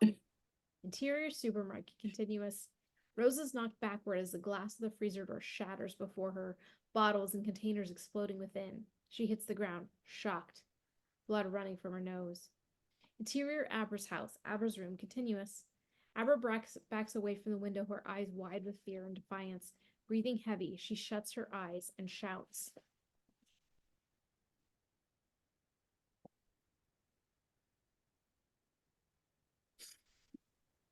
Excuse me. Get out of my head, Dan! Help! Rumble, the whole room shakes on its foundation. Interior Abra's house kitchen, continuous. David looks up as the house violently shakes, the light above him swinging as though through a powerful earthquake. Interior supermarket, continuous. Rose takes another blast, kicking at the shopping cart as she skids across the floor. Sits up, looking wildly around as a clerk rushes to her to help her to her feet. Ma'am, you okay? I'm fine. Jesus. She wipes the blood from her nose, stunned. Interior AA meeting night. Dan lays on the ground in front of the coffee pot, blood running from his nose as well, unconscious. Billy helps lift him up as Dan looks around, disoriented.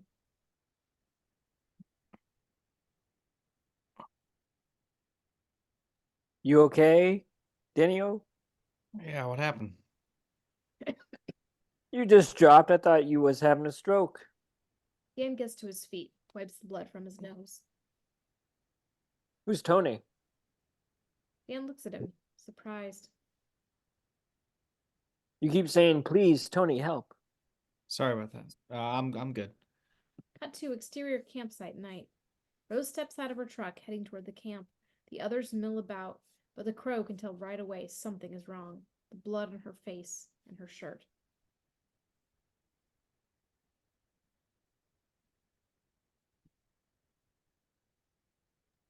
Rosie? Interior Rose's RV, moments later.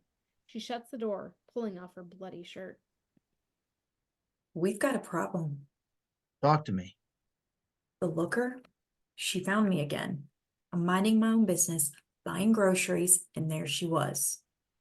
How? Don't know, don't care. We have to have her crow. We have to. Does she know who you are? Where we are? I don't know. I don't think so, but that's not the important. I said she was huge steam, right? Well, it's even bigger than that. I've tried to turn around on her and she blew me off of her like I was nothing. Bullshit. Never happened to me. Never. I would have said it was impossible. Crow takes this in. Rose smiles at him. She's excited. Is she food or do we turn her? Don't turn her. You sure if she's what you say? And we don't want anyone with that kind of power in the knot. Think about it. What if it's neither? What do you mean? I mean, we don't kill her. We don't turn her. Think of a cow. You butcher one, gives you meat for months. Keep it alive, take care of it, gives you milk for years. And she can take a crow. She'll last a long, long time. We've never tried that. I know. Because a steamhead's dangerous. You keep it alive, it could be dangerous. I know. The point is she's a great white whale, and I want her crow. I want her.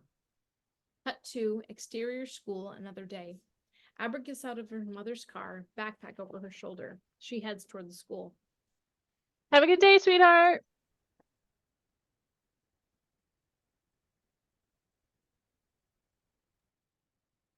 Mom.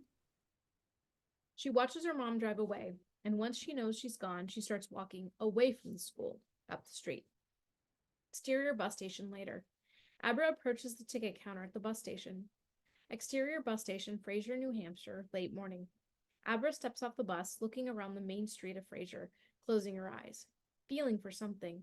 She walks, head down, listening to her music, then sees something that strikes a chord with her. Teeny Town. Exterior Teeny Town, Fraser, New Hampshire, moments later. Dan sits at the controls, starting the small train. Aboard, dozens of happy kids enjoy riding the train. He sits back, content, smiling at them. And then, smile fades, sensing something. He turns around, seeing Abra standing a few feet away, smiling at him. He nods, turning back to the train, but looks back, and she's still smiling. And then, a voice in his head.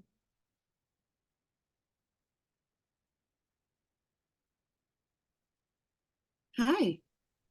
Dan goes pale, looks around. How did you find him? Not here. Give me a sec. Abra nods. Dan heads to Billy. Hey, you okay if I take lunch early? I'm not feeling so hot. Sure. He watches as Dan walks away through Teeny Town. Some teenager following him at a bit of his distance. Cut to exterior library bench, Main Street, Fraser, later. Dan and Abra sit on the bench outside the public library. Abra watches him, eager, excited. You can hear me. Let's use our outside voices, okay? You tracked me down. It was easier than I thought. Like GPS, but in my head? Listen, and I don't mean any offense, but in this day and age, a man sitting alone with a teenage girl on a bench.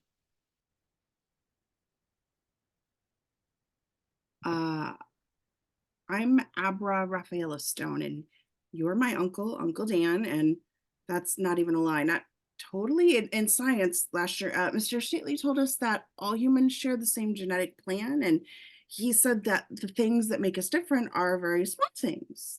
Did you know that we share something like 99% of our genetic makeup with dogs? So could be my uncle or cousin or whatever. That's all I'm saying. Abra's theory of relativity. We're related in other ways. You're magic, like me. She looks at him, eager. Dan sighs, reluctant. I don't know about magic. I always called it the shining. Yeah, we both shine. Do your parents know? About my shine? My dad's always been a little more scared of it, but he thinks it's gone except for a few things, like calling me from camp because I knew mom was, or me calling from camp because I knew mom was sick and he's glad. My mom's a little different. Sometimes she'll ask me to help her find something she's lost. Last month, it was her car keys. She left them on Dad's work table in the garage. But she doesn't know how much she still is still there. I don't talk about it. I don't know. It scares them, so I try not to. Because if people find out, you know, freak. Sure, you know. You try not to use it, don't you? You've been trying a long time. When I was a kid, I didn't understand shining, so I called it Tony. Thought it was my imaginary friend. I thought you were my imaginary friend for a long time. How many of us are out there? A lot of folks have a little bit of shine in them. They don't even know it. They always seem to show up with flowers when their wives are sad, and they do good on school tests when they don't even study for it, or they sense how people are feeling as soon as they walk into a room. I've only met 2 or 3 people in my life that knew they shined. The baseball boy shined. His name was Bradley Trevor. She reaches into her bag, handing Dan the printout. Pictures of Bradley Trevor and other missing kids. These people, they look like people anyway. They took him and they ate him. They ate him. His shine. You could feel it. And they could feel me. I think at least one of them, a lady with a hat. So what do you want to do? I want to find them, stop them, because I think they've done this to a lot of other kids too. I used to feel so alone. I thought it was only me, and you know how that feels, don't you? I do. But we're not alone, and those other kids out there, they're not alone either, and they think that they are, and that they're in danger. So I have to do something, right? Why'd you come here? Why me? Because you can hear me. You believe me. You shine too, and they hurt people like us. I mean, what would you do? Dan shakes his head. This is too much. If you could get something of his, if you could go to Iowa, Oh, hang on. I can help you find him. Then his parents would know where he was, and they could bury him right. And at least we could get him his glove. And if I can touch that glove, I could track him. Easy. Because Barry the Chunk, I know that was his name for a while before they killed him. He was wearing it. Dan hands her a paper bag. Go. Sighs. Go home, Abra. Go home. Think about school and your parents and the rest of your life. Don't chase these people. Don't aggravate them. Whatever you do, don't attract their attention. Don't shine. Find something, anything, but almost anything to stop that shine of yours. Keep your head down, keep your shine dull, and you hope to God these people or anything else like them doesn't see you. Once they see you, they come back. Do you hear me? They come back. Keep your head down and keep yourself safe, above all else. He stands, leaving her on the bench as he walks away. Cut to interior orderly station, Rivington House, night. Dan sits at the station, rooms dark around him. He smiles as Azzy hops up onto the counter, meowing at him. Hey, Azzy. The cat hops down, running to an open door, meowing. Okay, wires crossed tonight. There's no one in there, Az. Cat meows louder, heading inside. Dan follows. I told you that room's empty. As he turns the corner, he sees someone standing in the dark room, looking out the window. Dan takes a step inside. Interior patient's room, Rivington House, continuous. Dan steps forward as the figure. Dan steps forward toward the figure. As he does, closes his eyes. We flash to an image of a large lockbox, lid creaking open. Whoa, hang on, Doc. Dick Halloran, barely visible in the moonlight. Dick, I'm sorry. I thought Thought I was from the Overlook. Almost locked me up. Still getting visits from old ghosts. it's been years. Horace Derwent was the last one. Confetti on his suit. It's a great party, isn't it? Shit-eating grin on his face. Till I pulled out a box for him. That grin went fast. It never occurred to me to ask those years ago, what happens to them in these boxes? Do they die in there? Do you care? I missed you. Has it been a long time? Can't tell. This world is a dream to me now. 8 years, a little more. Last time I saw you, you was at the bottom. Look better now. Hey, why are you here? I'm here 'cause it all comes round. 'Cause a wheel, Doc. Abra. You listen, son. It hurts to be here, so I'll only say it once. If these empty devils ever found you, when you was a tyke, if they'd even sniffed you, you'd be long dead. They're on the land like a cancer on the skin. Once they rode camels in the desert, once they drove caravans across Eastern Europe, they eat screams and drink pain. And they've noticed that little girl. Dick approaches, eyes grave. They might kill her, might turn her, might keep her till she's all used up, and that'd be the worst of all. You can't let them. Why me? Because she found you. Because she showed up. Hell, Doc, why me? You just walked on into my kitchen one day, and I'm still on the hook. Some things just are. What the hell am I supposed to do? Get her what she asked for. Dick turns back, heading toward the window, looking out at the mountains in the moonlight. You won't see me again, Doc. This is my last dream. It seems to me you grew up fine, son. But you still owe a debt. Pay it. And then the room is empty. Cut to interior Rose's RV afternoon. Rose sits on her camper, eyes closed, perfectly still when there's a knock at her door. She ignores it. Another knock. Damn it, what? The door opens. Crow leans inside. I'm sorry. I told you, no distractions, nothing to eat, nothing to drink, just peace, quiet, and meditation. I need all my wits for her tonight. That's why I'm here. Found something. He approaches, holding out a newspaper clipping. Rose takes it from him. Pocket earthquake reported in Anniston. How small can an earthquake be? Pretty small if people of Richland Court, a short Anniston street that dead ends at the Saco River, are to believe. Late Tuesday night, several residents of the street reported a tremor that rattled windows, shook floors, and sent glassware tumbling from shelves. Although the Geological Survey Center in Wretham reports there are no tremblers in New England last Tuesday. Well, I'll be. Maybe. Just maybe. What do you think? I think maybe. Not 100%, but I'll take 50-50. If it's actually her. Richland Court. And she did that, shook a whole street in New Hampshire. Having a place to focus on. Not just a town, but a street. Will make things a hell of a lot easier for me tonight.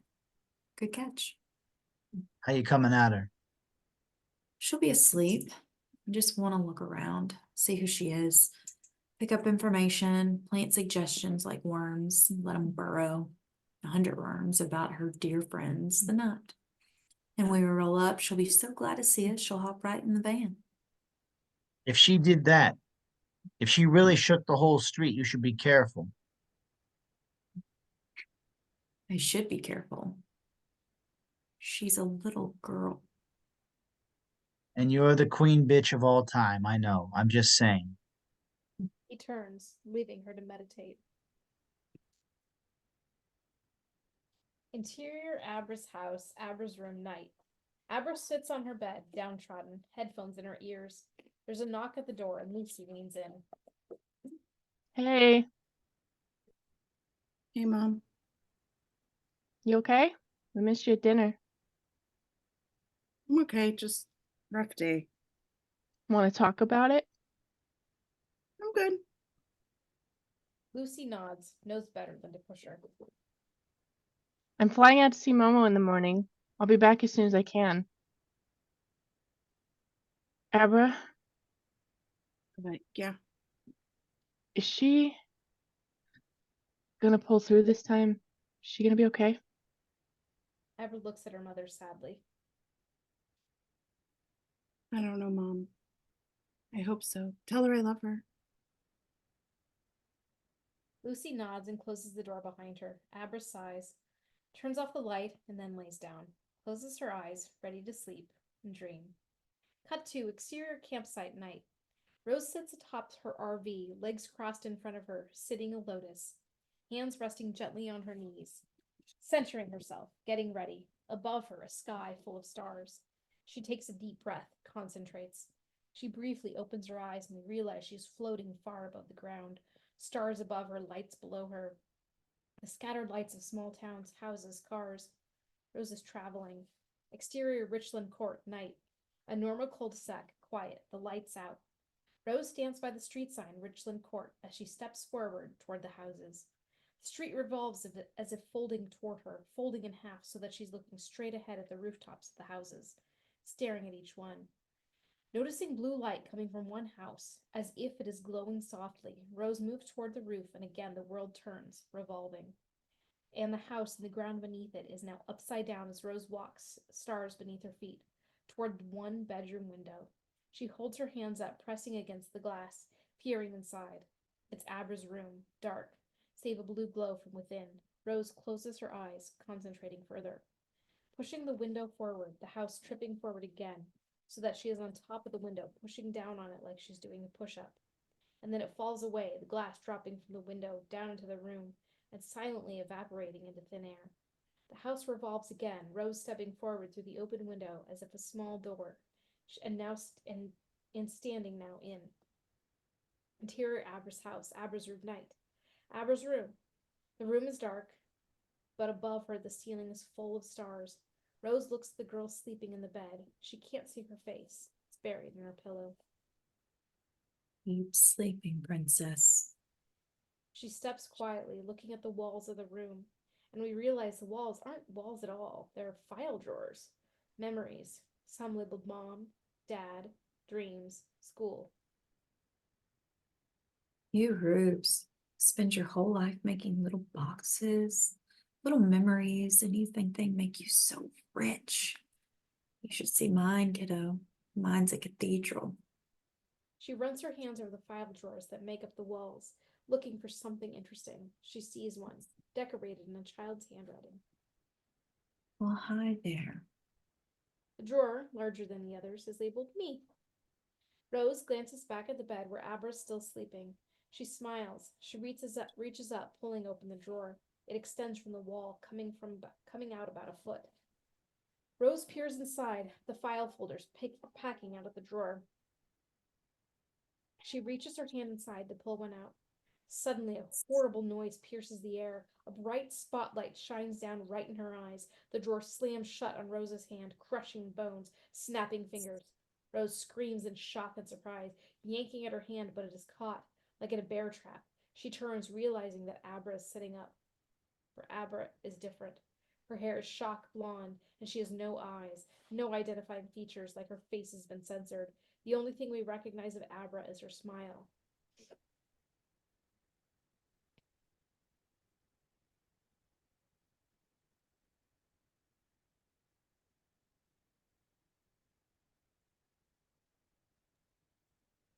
You said you'd come back, and you did. Smile becomes a grin. Good. She stands from the bed, moving toward Rose. Rose flails, hand trapped, vulnerable and stunned. Get back, get back. But Abra just grins at her, advancing. You're a fucking child. Abra's grin falters for that just a moment, but she reaches up, her hand heading for Rose's head. No. And Rose is suddenly alone in the room. All of the furniture is gone, a strange sludge on the ground oozing up around her and holding her in the spot. A trap. Suddenly Rose is aware of a noise, like papers being rifled through very fast. Where the hell did you? No. She closes her eyes, and for just a flash, we see a cadaverous space, vast and dark, full of file cabinet drawers, Rose's memory, Rose's mind, and a young girl is rifling through them. Rose opens her eyes, thrashing her head back and forth. Get out! Get out! Get out! The sound of the papers is deafening as Abra digs through Rose's mind. Desperate, Rose begins to tear her hand out of the drawer that holds it. Her fingers snap. The skin peels back. But she rips her hand from the vise and stumbles toward the window, holding her hand. Get out! The rune rotates again and the window dropping down, and Rose stumbles, falling through the opening. Exterior, Richland Court, continuous. Into the night sky, where the world turning again, Rose free falling toward the sky, out of control. The world turning beneath her as though she's suddenly at 35,000 feet, the wind knocking her back and forth as the ground suddenly rushes up toward her. She plummets down toward an RV parked in a campsite. Exterior, Rose's RV, continuous, and back into her own body, laying flat on her back on top of the camper as the world rotates violently to the side, sending her rolling toward the edge of the camper and falling hard onto the ground beside it. She gasped, lifting her face from the dirt, blood running from her nose, eyes wide. Crow rushes toward her, followed by Andi and several other members of the True Knot. Rose. Trap. She tries to stand up, putting weight on her hand, and howls with pain. She slumps down, pulling her hand up to her face to look at the damage. Broken fingers, nails pulled out, deep gashes in her skin. It's like her hand was pulled through a shredder. What the hell happened? Little bitch set a trap for me. Your hand. Rose shoves her back, furious. She screams into the night. Rose. She spins toward him, and we see her eyes are different, inhuman. Small points of light shine from her pupils, subtle, but her feigned humanity is slipping in her anger. Calm down. We know where she is now, right? Now we know. She was in my head.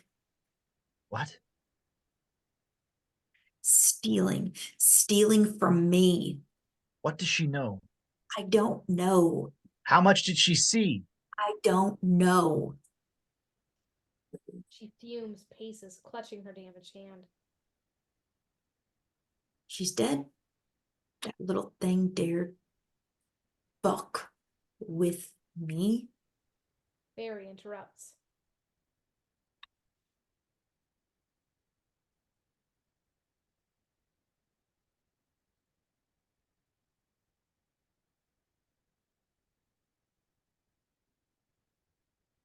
I think he's cycling.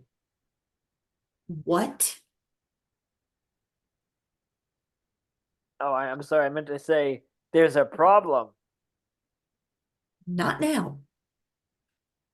Grandpa Flick. They turn to look at him.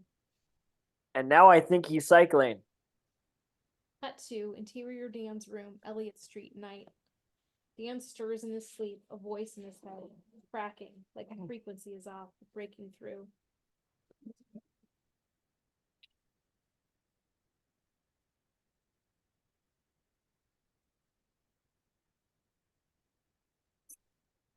Breaking through. Sorry. Uncle Dan, I hurt her. I really, really hurt her. He winces, sitting up, disoriented. Interior Abra's house, Abra's room, continuous. Abra sits in bed in the dark, eyes closed, sending her thoughts, whispering to herself.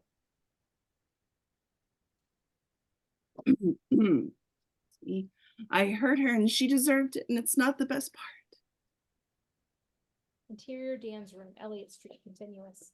Dan holds his temples as he listens to her voice in his head, distorted but clearly hers. Best part is I got her in her head. I got in her head. Uncle Dan, are you there? Can you hear me? Yeah, Abra, what did you do? Dan stands heading toward the wall, the word murder cracked into plaster. He picks up a piece of chalk and after a beat writes, "Okay, where?" And he stops. Just talk to the kid. If we're gonna do this, let's do this. He puts the chalk down, takes a beat, and closes his eyes. Hi, Abra. Interior Abra's house, Abra's room, continuous. In her bed, Abra suddenly lights up. Dan's voice filling her head, no distortion at all, like he's right there. I can hear you. I'm sorry I sent you away before. Tell me everything. And tell me what I've got to do in Iowa. Cut to exterior campsite night. The members of the True Knot gather around the campfire. They fold Grandpa Flick out into a field near the firelight. They all stare at him, faces pale and afraid. He lays on the ground coughing, frail. He appears near death. Crow crouches beside him. Rose is crying. Andi stands behind her, confused. I don't understand. Will, I thought we lived forever. did someone promise you that, Andi? Someone say you're immortal? I said live long, eat well. We can live long, very long, and we do, most of us. We haven't been eating well for a long time now. Grandpa? Rose looks down at the pale man by the firelight. He turned me, a long, long time ago. Crow approaches them. He's going. They step over Grandpa Flick, and as Andi watches, we realize something that has been happening. His skin is flickering, cycling between visible, normal skin and being transparent. We have flashes of his skeleton within. We can see his liver, his lungs, his veins and arteries, the nerves connecting to his eyes and his brain. And then he's back, and those eyes fix on Rose. Rosie. Yes, love. She crouches to him, holds his hand. I'm scared. No, you're not. Not you, my love. You watched empires rise and fall, cheered the gladiators in Rome. You sailed across oceans to new worlds, and you fed on kings, princesses, and popes. They wrote myths of you and made statues, and they trembled in their villages and beds and skyscrapers, and they screamed at your coming. They broke against you like waves on rocks. They died by billions as you burned like a sun for eons. Eons. So no, you are not scared. Not you. You are a god, and you eat fear. You are not afraid. He smiles. Tears fall down her cheeks. Look at us. Look at the family you made. We are your legacy, love, and we are your legion. As he looks at them, the cycling begins again.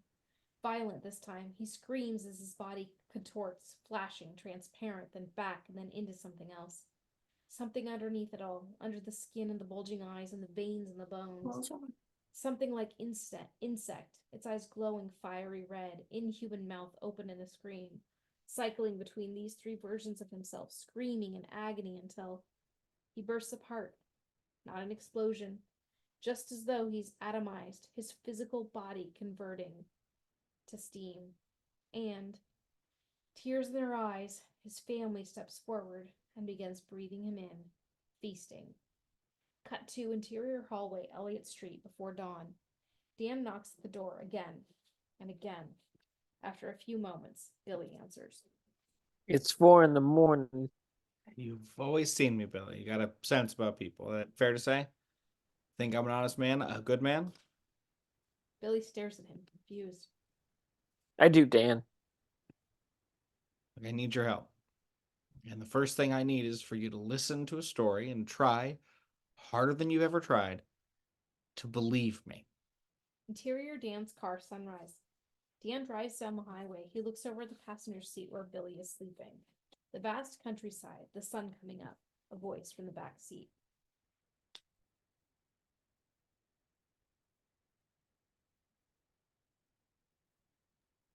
How's it going? Dan smiles. Shouldn't you be getting ready for school? The camera pivots, revealing Abra in the back seat. Yeah, but I wanted to tag along. How long have you been driving? You are so far. We should be there tonight. Late. Who's that? Dan looks over at Billy, sleeping soundly. Friend, maybe best friend. Any more visitors? No, and I've tried to find her again, but she put up a firewall. When we get the glove, we'll know where they are. And we need to more than ever now that she's really on to you. Interior Abra's house, Abra's room, continuous. Abra sits at her bed, headphones on, concentrating. She smiles, leaning back. You should have seen her face. She was scared, Uncle Dan. Interior Dan's car, continuous. Abra smiles at him. She's enjoying this. Scared like those kids were scared. All those kids she killed, she was so mad and so scared that they got inside. That was a new trick. Never done that before. I haven't either. What was it like? It was like a library. I guess we're all like libraries inside it. It looked like the cathedral of file cabinets, but only because that's how she thought of them. Like if she was thinking of a museum or a computer, I would have seen that. I think. How'd you do it? Like this, just a little push. Dan jolts, the car wheels spinning a little in his hand. For a moment, a flash. Interior Overlook Hotel library night. The library of the Overlook, a typewriter on the desk, file cabinets, many, from the floor to the ceiling. Then a flash in the darkness. An abysmal darkness, filled with locked boxes, dozens and dozens of them like coffins. Abra steps toward the lock boxes, each the size of a person, lids bumping, scratching, things trying to get out. Abra! Interior Abra's house, Abra's room, continuous. Abra lands on the floor of her bedroom. Sorry.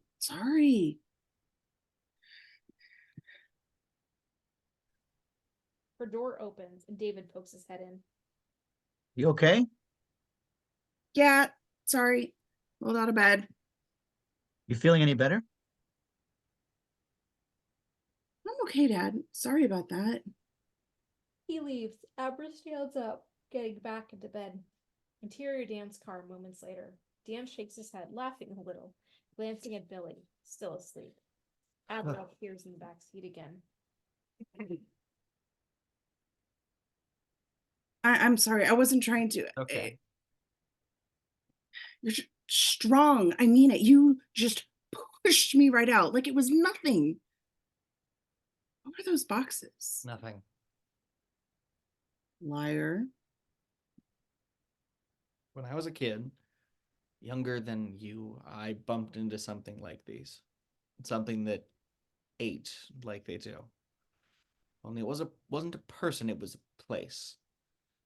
They closed it down after. I let it rot, but some of the things that lived there, they don't poke around in there again. I won't. I promise. Thank you for helping me. Yeah, don't thank me yet, kiddo. Cut to exterior campsite evening. Rose sits at the edge of the woods looking out at the trees. Behind her, Crow approaches. We're almost ready. Loading up.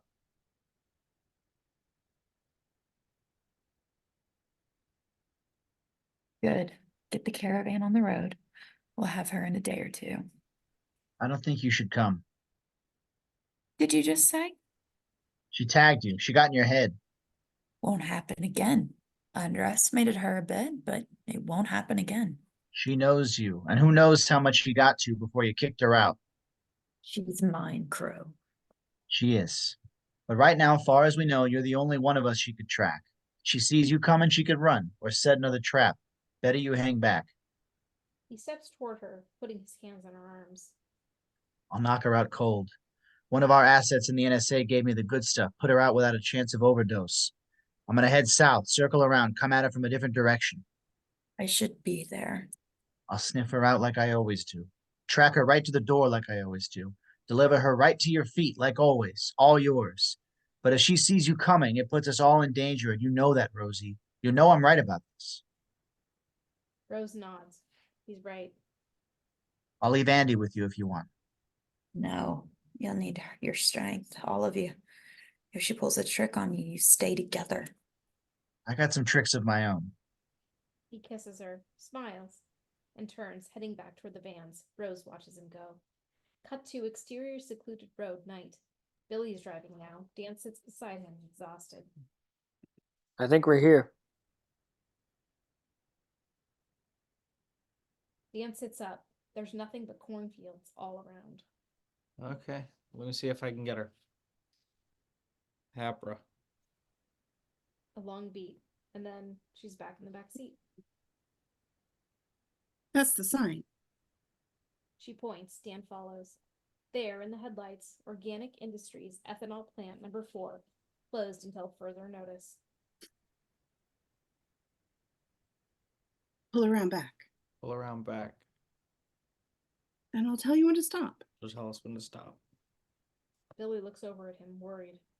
I gotta tell you, Daniel, I don't know whether I hope you're right or wrong about this.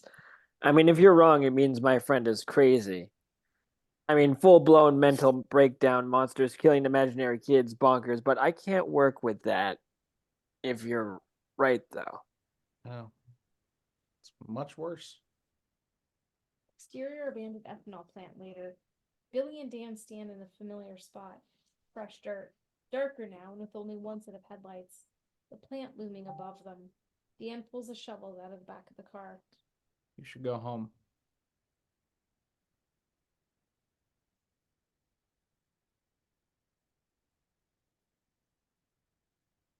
What? You said you needed my help. You. Pull back to reveal Abra standing with them. Oh. You're talking to her. She's here now. I can handle it. No, we'll take it from here. Abra hangs back, reluctant. Finally, she's gone. Okay, just us. Billy looks at him scared, as Dan starts digging and digging. Some time passes. Smell that? Billy keeps digging, face pale. Used to hunt. Did I ever tell you that? No. Deer. This one summer I clipped this buck. Had been tracking him 2 days and I got the shot and I clipped him. He ran off. I went after, figured he wasn't going to last long, but he vanished. Just up and evaporated. Not a trace. Truly baffling. Dan and Billy keep digging. 5 days later, I'm trying a different spot. Miles away, and I come around looking for a spot for the blind. And I smelled him. Found that buck, huddled up to a hollow trunk, dead for days. The smell, the look of him. Never hunted a day since. This is the smell, the same smell. They dig more, dirt piles a little higher, and then Billy? Billy looks over. There, barely revealed in the dirt, is the leather of a shoe sticking out. They lock eyes and gently drop to their knees, digging higher with their gloved hands, holding their breath, gasping for air when they can, and finally they stand back. Protruding from the dirt is the screaming, rotting face of Bradley Trevor, still locked in horror, bugs and worms having their day, the baseball glove clutched in his hands. Dan leaps forward, crying now. He reaches out, gently sliding the baseball glove through the white, broken fingers. Jesus wept. Billy stumbles out of the shallow grave, vomiting onto the ground. Dan follows, looking sadly down. Fuck, Daniel. How the fuck? They didn't even bury him deep. They buried him shallow. I'm sorry, Billy. What did you get us into? He puts his hand on his shoulder. What do we do now? Cover him back up. Call the police from a payphone on the way out of town. Let his parents have him at least. We get this glove to the girl who needs it. Interior Dan's car morning. Dan drives. Billy sits in the passenger seat, shell-shocked, looking out at the sun and the empty fields. The people who did that. They aren't people. No, they aren't. Anyone who would do that to a little boy, they're not people. But they're coming. Yes. Billy nods, processing.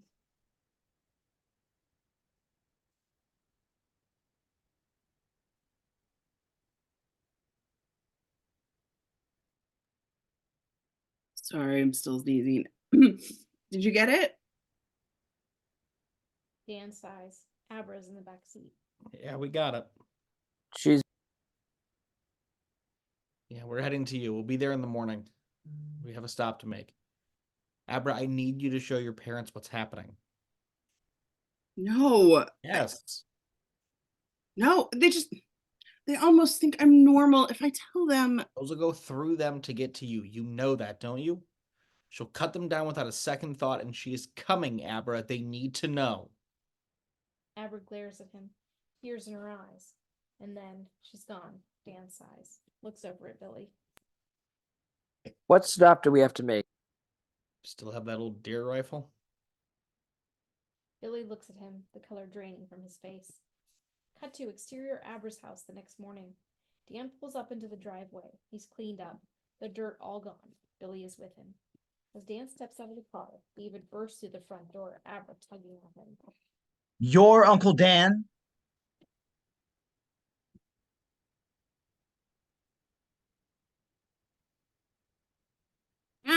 Dad! Dad! The fuck do you think you're... Sir, She is 13 years old. told you to show him. I told Not him! the same thing. I'm kicking your ass before I call the police. David grabs Dan, spinning him around, shoving him onto the car. Billy rushes forward.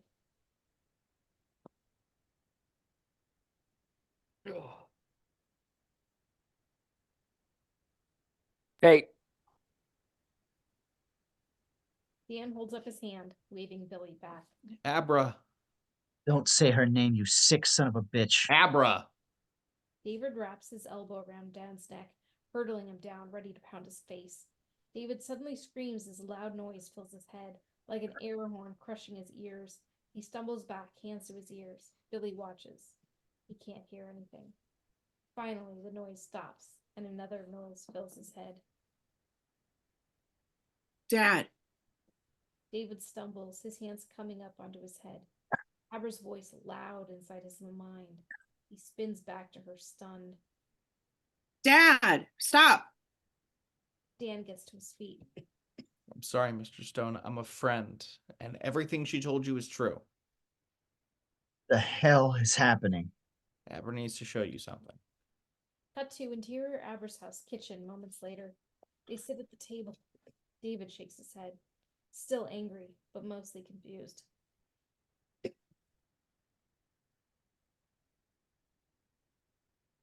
I saw him. I saw the body, it's true. Probably your friend here put him there. You think about that? Not for long, I didn't. You called her as special, Mr. Stone. Don't talk about her. You know that deep down. David doesn't answer. She saw what happened to that little boy, and she saw who did it.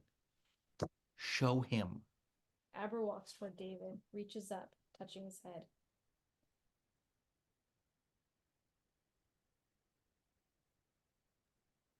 I'm sorry, Daddy. I realize I didn't want to. Didn't want to what? She closes her eyes, and suddenly, flashes the ethanol plant, Bradley's screaming face, rose, leaning over him. Dan and Billy watch sadly as David convulses in the chair, the images playing through his head, a look of bewildered horror on his face. Tears fall as he relives Bradley's final moments, and then he screams. Interior Abra's house kitchen later. A shaking hand pours a glass of whiskey. We followed up to David's pale face, still processing what he just saw. Downing the drink in a single gulp, he turns to Dan and Billy. Drink? They each manage a very small, sad smile, waving him away. No thanks. Those people, they know about my daughter? They do. And sooner or later, they're coming. Well, we got to do something. Call the police, the FBI. We've been doing this a long, long time, sir. We're ancient, rich, and connected. I don't think they're worried about police. Well, where are they? When are they coming? Where can we go? Abra can answer that if she's ready. Abra sits at the table, steeling herself.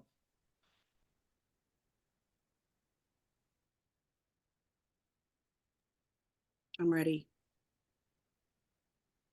Dan reaches into his bag and slowly, reverently removes the baseball glove. She stares at it. Are you sure you want to do this? I'm asking all of you. This is dangerous. I mean, truly, truly dangerous. I have to. They already know me. They're already on their way. And they can't keep doing this, Uncle Dan. We can't let them. He moves toward her, holding it out. Abra takes a breath and takes the glove, closing her eyes. We hold on her, hearing the gentle sounds of the highway fading up. When she opens her eyes, she's in interior Crow's RV day. Crow's RV, staring at Barry's hand. The same hand that wore the glove. Her tracking point. She looks up from Barry, who is asleep in his chair, looking toward the driver's seat where Crow is driving. She turns to the back, toward the back of the RV, looking out the window at another vehicle. Snakebite Andi is driving. There's a small caravan on the move. Interior Abra's house, kitchen, continuous. Abra opens her eyes.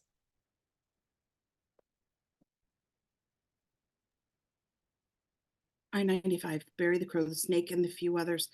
They're close, very close. The trees haven't changed much. Maybe Massachusetts, but they're close. Rose? I didn't see her, but they're coming. I don't want them anywhere near my dad. Nowhere. You think I'm leaving you? You're not. Interior Abra's house, Abra's room. Moments later, Dan steps into Abra's bedroom, followed by Abra, David, and Billy. He looks around. That's the only room she saw?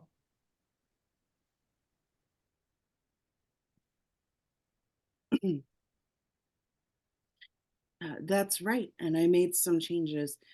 Hid some things. Okay. They'll be trying to track you, trying to catch on. His eyes go to the stuffed bunny on her bed, the same one she carried when she was a little girl. Dan stares. An idea. You're gonna let them.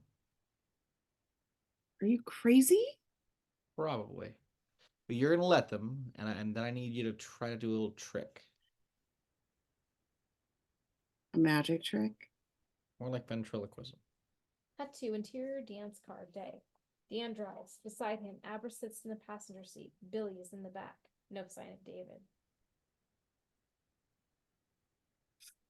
They're following me. Good. Let them. You okay? I'm okay. Concentrate. Got to keep it up until they land. I know. Exterior state park later. Dan's car drives into the state park entrance, passing campgrounds, heading deeper into the woods. Cut to exterior campsite day. Rose steps out of her camper, looks around at the nearly complete deserted campsite, sighing.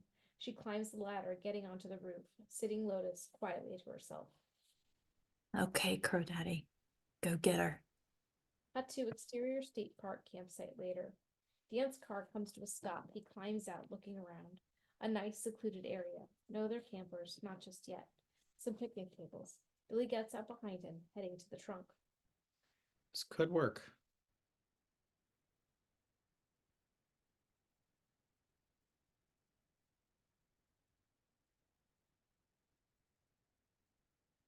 Right, Billy? Good. Yes, it's good blinds over there and there.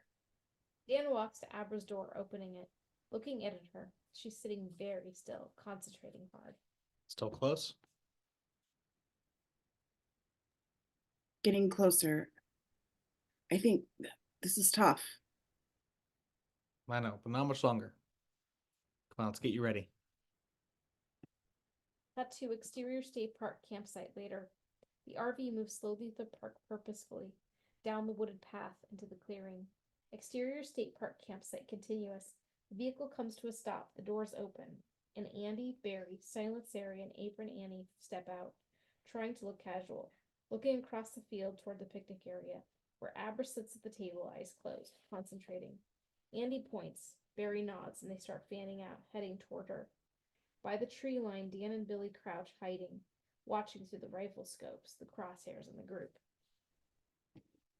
I don't know. Dan, Jesus, I don't know if I can do this. I know. I mean, they're people. I don't know if I can just, Look at their hands. He does. He sees syringes and Andi's hand in Barry's, and they approach Abra. By the table, Andi steps closer. Abra is sitting still, eyes closed, concentrating. Excuse me, sweetheart. Abra opens her eyes. You look relaxed. You feel relaxed, don't you, Abra? I guess. You should. Just relax. We're friends. You're friends. That's right. Steps closer, syringe behind her back. Just friends. And we want to take you to meet more friends. Good friends. She gets closer, close enough to reach out and touch her. By the tree line, Dan's finger tightens on the trigger. Billy watches through the scope as Andi lifts the needle. By the tables, Andi sticks the needle into Abra's arm, depressing the syringe, and laughs to herself. Well, shit, the way they talked you up, I was expecting that to be a little harder. Her smile fades. She stares. Abra isn't there. She just stuck a syringe into Abra's stuffed bunny. She blinks. Spell is broken. Looking around wildly, she turns and her eyes glowing with light, like flames. Billy gasps when he sees her eyes.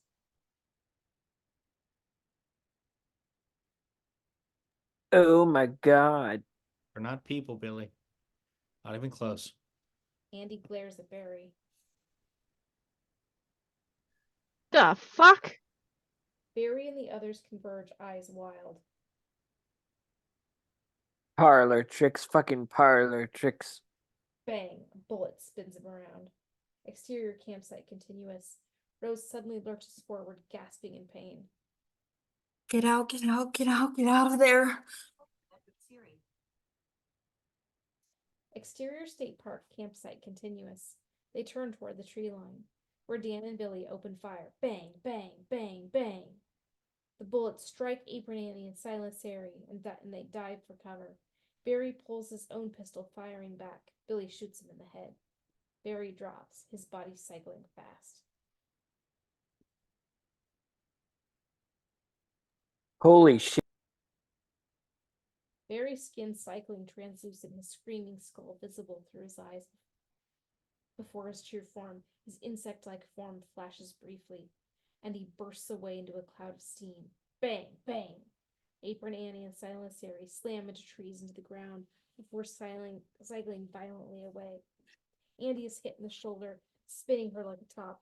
She scrambles back toward the RV, looking up to see Abra staring at her, grinning. You little shit. You deserve it. You. Interior Abra's house kitchen continuous. Abra sits on her kitchen table meditating, grinning. Beside her, David watches, nervous. You deserve it. How would you? Exterior State Park campsite continuous. Dan and Billy advance down on the RV, firing at the other true member, knocking them down. They start to cycle on the ground. They flank the RV, moving fast. Billy gestures that he's going around the back, and Dan heads for the door. Inside, Andi's face pops out of the window and Dan fires, but he's out of ammo. Neat trick. Dan frantically tries to reload, dropping to one knee, pulling out some ammo, loading the gun fast. Where's the girl? Click, he chambers around. Got just one question for you, sweetie. He brings the gun up, training it on the window, waiting. Andi's face appears in the door. Aren't you sleepy? Dan drops to one knee, the gun falling from his hand. He's suddenly very tired, trying to get the will for himself to stay awake. And Andi gasps. Andi gasps as he starts to get back up. You're sleepy. Dan glares at her, defiant. Sleep. Dan keeps fighting.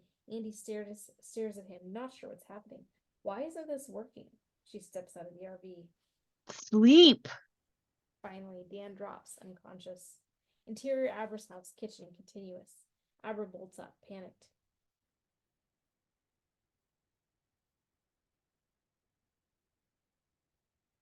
Wake up, Uncle Dan, wake up.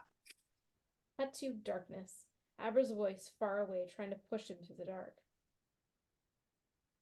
Wake up. Dan's eyes start to open. Exterior State Park campsite moments later.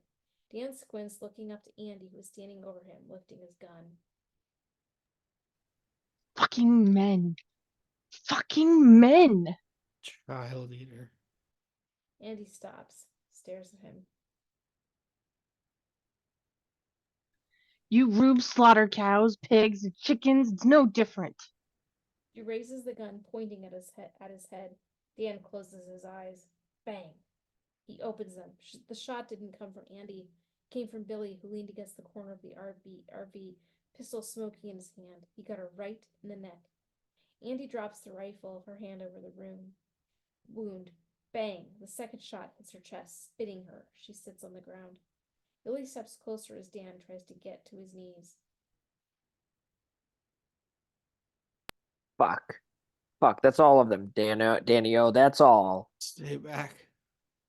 Andi lays on the ground, her skin cycling, her eyes staring at Billy through the translucent skin. The blood from the bullet wounds visibly separating through her body as she cycles. He stares, awestruck. Kill yourself.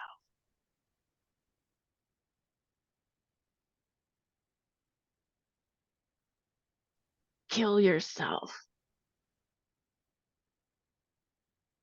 Billy blinks. Dan bursts forward, trying to grab the gun. Billy, no, no! Billy struggles against Dan and Andi laughs, cycling on the ground, and Billy smashes the stock of the gun into Dan's face, knocking him back.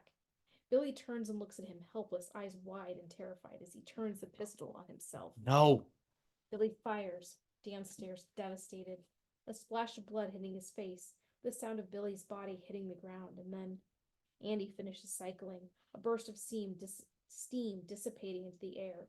Dan crawls to Billy, tears in his eyes. No, sorry, I am so sorry. Billy looks at him, still confused.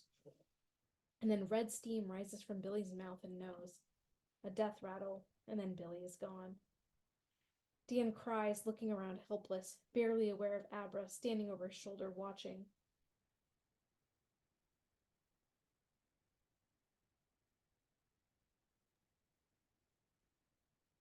There's one missing. There was a van. There was a van. He turns to her, not understanding. Didn't see the crow. Where's the crow? And she suddenly vanishes. Abra. Abra! Interior Abra's house, kitchen, continuous. Abra looks up, lip quivering, a needle stuck in her neck, the syringe depressed. Crow smiles at her and she stares back at him. Hello, Abra. She collapses. He catches her, starts to lift her up. Get away from her. Crow stops, turns, chuckles to himself to see David standing at the kitchen door, a knife in his hand. Step back. Crow gently places Abra down on the table. Sure thing, Daddy. You know, I'm glad we got to meet. I'll kill you. Brave words. Always tickles me watching you rubes threaten a god. You know your little girl, she's maybe the best food we'll ever have. He steps toward David. I'm so glad I had a chance to compliment the chef. Cut to exterior Abra's house minutes later. The front door opens. Crow carries Abra to the driveway where his van is parked. He leaves the door open behind him, and through the doorway we see David's lifeless body crumpled on the kitchen floor. Cut to exterior state park campsite continuous. Dan spins around in the field next to the abandoned RV, desperate. Tears on his face, blood on his clothes. Abra! Abra! Abra! Silence, no response. He stands in the field looking around. The only evidence that anything bad ever happened here is Billy's corpse, sprawled out by the camper. Broken, alone, Dan heads to the car. Cut to exterior campsite continuous. Rose paces, tears on her face, rage, and finally her phone rings. She looks at it, relieved, rushing it to her ear. Tell me you got her. A beat, and then she relaxes. Thank you. Thank you, love. Interior van evening. Abra lays on the back seat, tied up with her seatbelt. She starts to come to, blinking, groggy, looking around with growing panic. Oh, good, you're awake. She looks up at him, squeezes her eyes shut.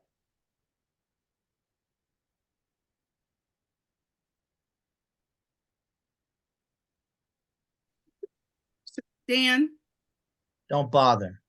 Abra dry heaves, trying to get her bearings. What's wrong with me? You are dosed, Missy. More than I ever used before. Might let you wake up here and there, but that steam of yours is fast asleep. My dad. Crow doesn't answer. What happened to my dad?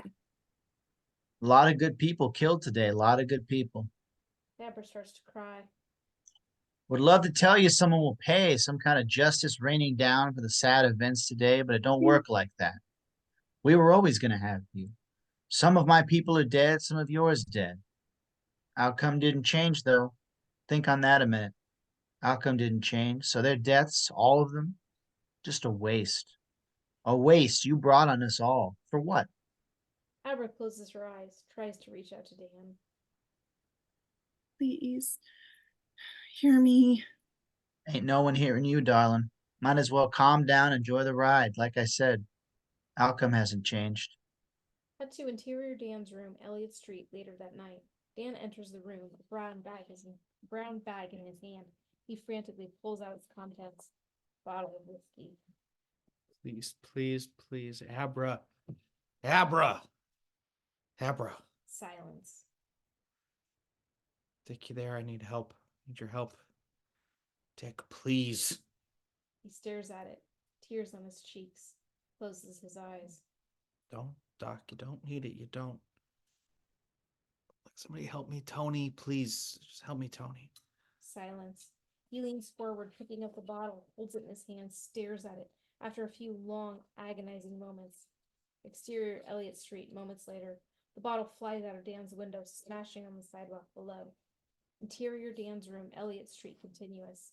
Dan sits back down, staring at the wall in front of him. The word murder cracked into the wall. Okay. You always said your brain was like a radio. He sits lotus, collecting himself. No one's answering when you call, so stop calling and just listen.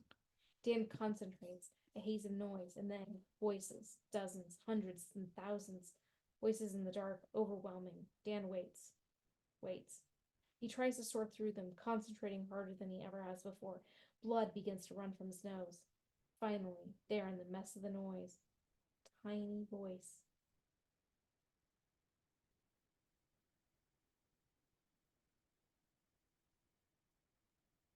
Dan. He throws his Dan. arms out in front of him, and the entire room tips forward. He slides across the floor, bracing himself against the wall, and he opens his eyes. His wall is gone. He's in a van. Abra is on the seat in front of him, curled down, crying quietly. Bye. She looks, eyes wide, groggy, tries to sit up.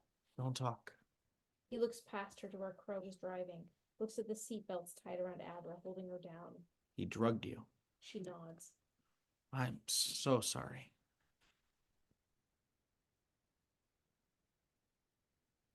Help. He leans forward. I want to try something. You're weak and he's blocking you. I can barely hear you. I need you to trust me, okay?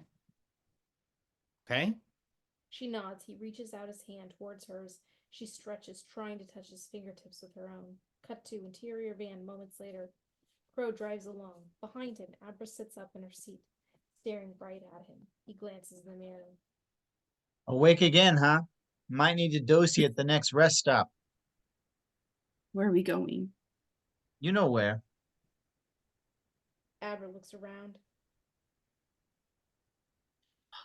I feel hungover. Told you, it's good shit. Haven't felt hungover in years, and you know I don't miss it, not even a little. Crow pauses, looks at her in the mirror. West, staying off the major roads, huh? Smart. She sees a sign, Crownville, 10 miles. Crownville, New York. Crow stares, looks closely. Abra looks back at him in the mirror, but her eyes are different, colder, angry. And they're brown, not blue. Who are you? I'm the guy that killed your friends. Crow freezes, isn't sure what to do, clenches up like a man walking through a minefield. Well, nice to meet you. Neat trick. Haven't seen this one before. Want to see more? Crow slowly reaches for the gun in his lap. Don't imagine Rose will be happy if you shoot the prize. Crow's hand stops. Don't suppose Rose is going to be happy about any of this. And when that woman gets mad, well, seems to me you know enough to know you might want to sit this one out. Count your blessings. Go on your way. Abra reaches around, checking her seatbelt. She laughs. What's so funny, friend? Well, it's just arrogance. Arrogance, really, but it makes sense. If you think you're going to live forever, stands to reason. She grins at him. course you wouldn't wear your seatbelts. Crow glances down, his belt unbuckled. Abra throws her hands out, jerking them to the right. The steering wheel jerks to the right as she does. Exterior secluded road continuous. The van swerves from the road through the guardrail, barreling toward the trees, and crashes hard. Crow is ejected through the windshield. Interior Dan's room, Elliott Street continuous. Dan jerks awake on the bedroom floor, the momentum of the crash sending him flying backward against his bed. Exterior campsite continuous. Rose drops to her knees, screaming in pain and shock. No! Exterior secluded road moments later. The van is slammed against the trees. Inside, Abra is held fast by her seatbelts. She looks around, disoriented. Dan? Dan? She gets out of the car, walks toward the smashed hood, and sees Crow, crumpled on the ground, cycling. She crouches down next to him. He stares at her, shocked and bewildered, eyes bulging beneath his translucent skin. I hope that hurts a lot. He cycles, contorting one last time into the inhuman creature that resides underneath, and then vanishes in a rush of steam, leaving Abra alone. Interior Dan's room, Elliott Street continuous. Dan smiles, gasping, wiping the blood from his nose. Hang tight, Abra. I'm coming. He grabs his keys and runs into the night. Cut to exterior secluded road later. Abra walks up the street by herself in the dark, shaken by the crash. As she does, she looks up and sees Rose, standing in the middle of the road in the moonlight. Abra gasps, but then realizes she can see the moonlight through Rose.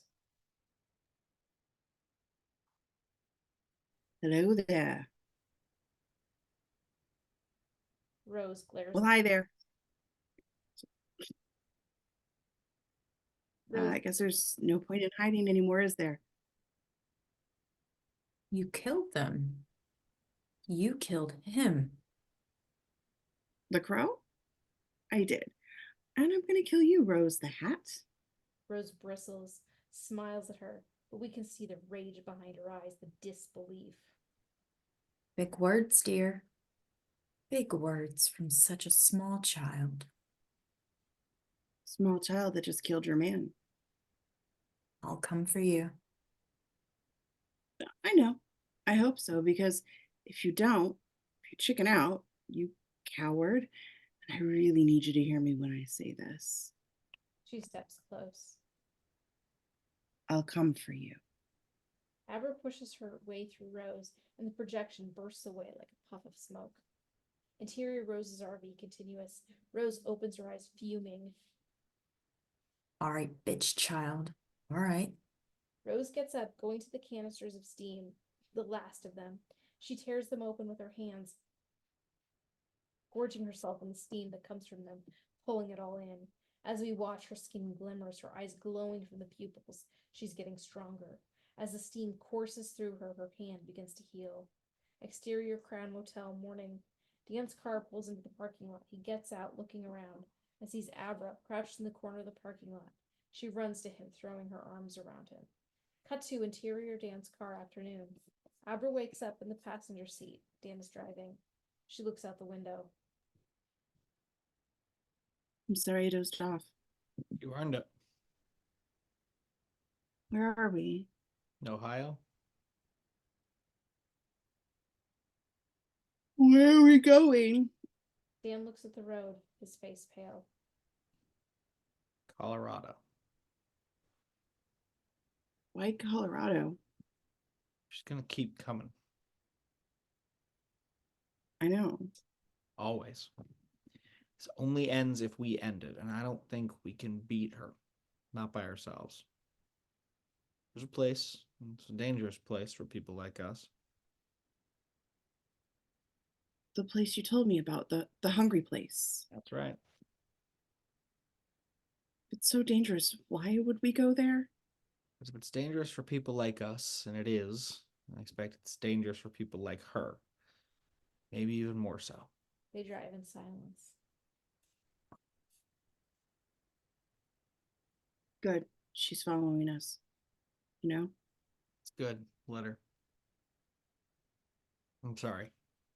About your father. Abra nods, takes a beat, and then starts to cry. sorry about your friend. It's not to not unless we end it, so let's end it. They drive on. Dissolve 2. Exterior I-80 West evening. Dan's car blazes down the road, the fields of Iowa extending around them. Interior Dan's car continuous. Abra looks out the window.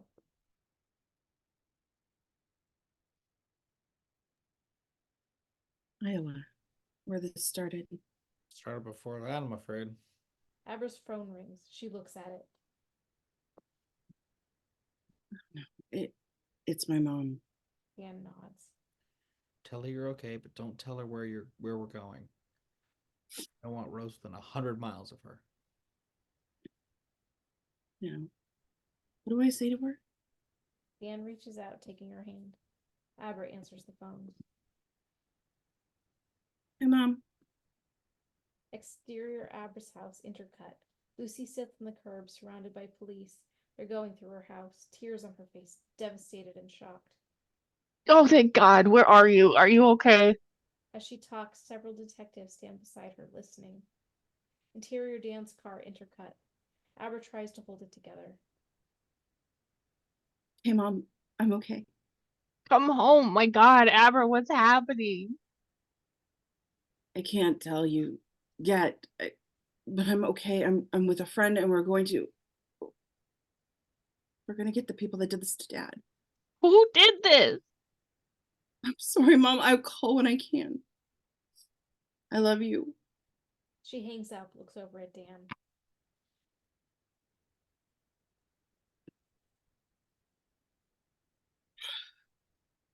When we're safe, you'll call her, tell her where to find us. I will. Okay. She rolls down the window and throws the phone up. Dissolve to exterior gas station, Sidewinder, Colorado, night. Abra looks up the finishes gassing up the car. A light snowfall on the ground outside them, more on the mountains above. He climbs back inside. Not too much further. Up the mountain.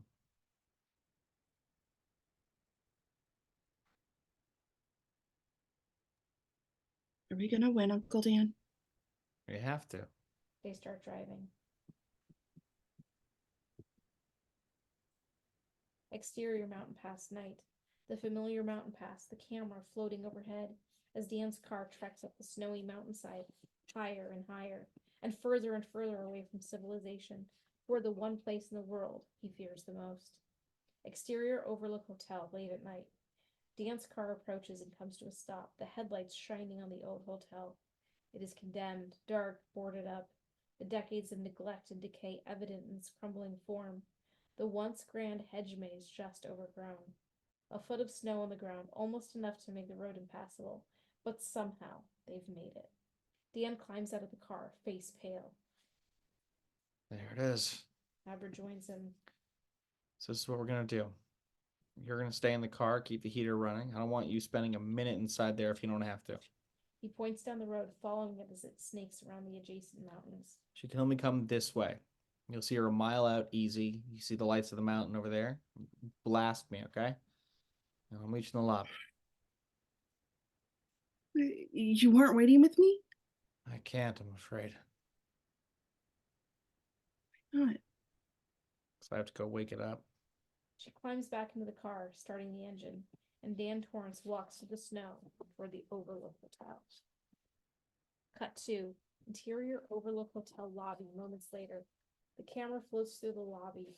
The hotel, terribly damaged, dark, mold and water damage everywhere, rotted boards on the windows. This isn't a hotel. It's a carcass. Loud bangs at the front doors. They get louder as we get closer, and then we see the door give way as Dan forces his way inside. He walks in, looking around, the silence of the place overwhelming. He looks to his left, toward the elevators, long out of order, dark. Wakey, wakey.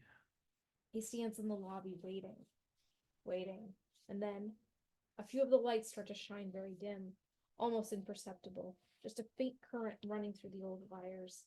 He nods. Good. He starts to walk further into the hotel. Interior Overlook Hotel, blue hallways later. Dan walks the path his tricycle took so many years ago, past the kitchen walls now grimy and rotted, into the next corridor turning left. revealing a hall within a familiar blue floral wallpaper, some of it peeling.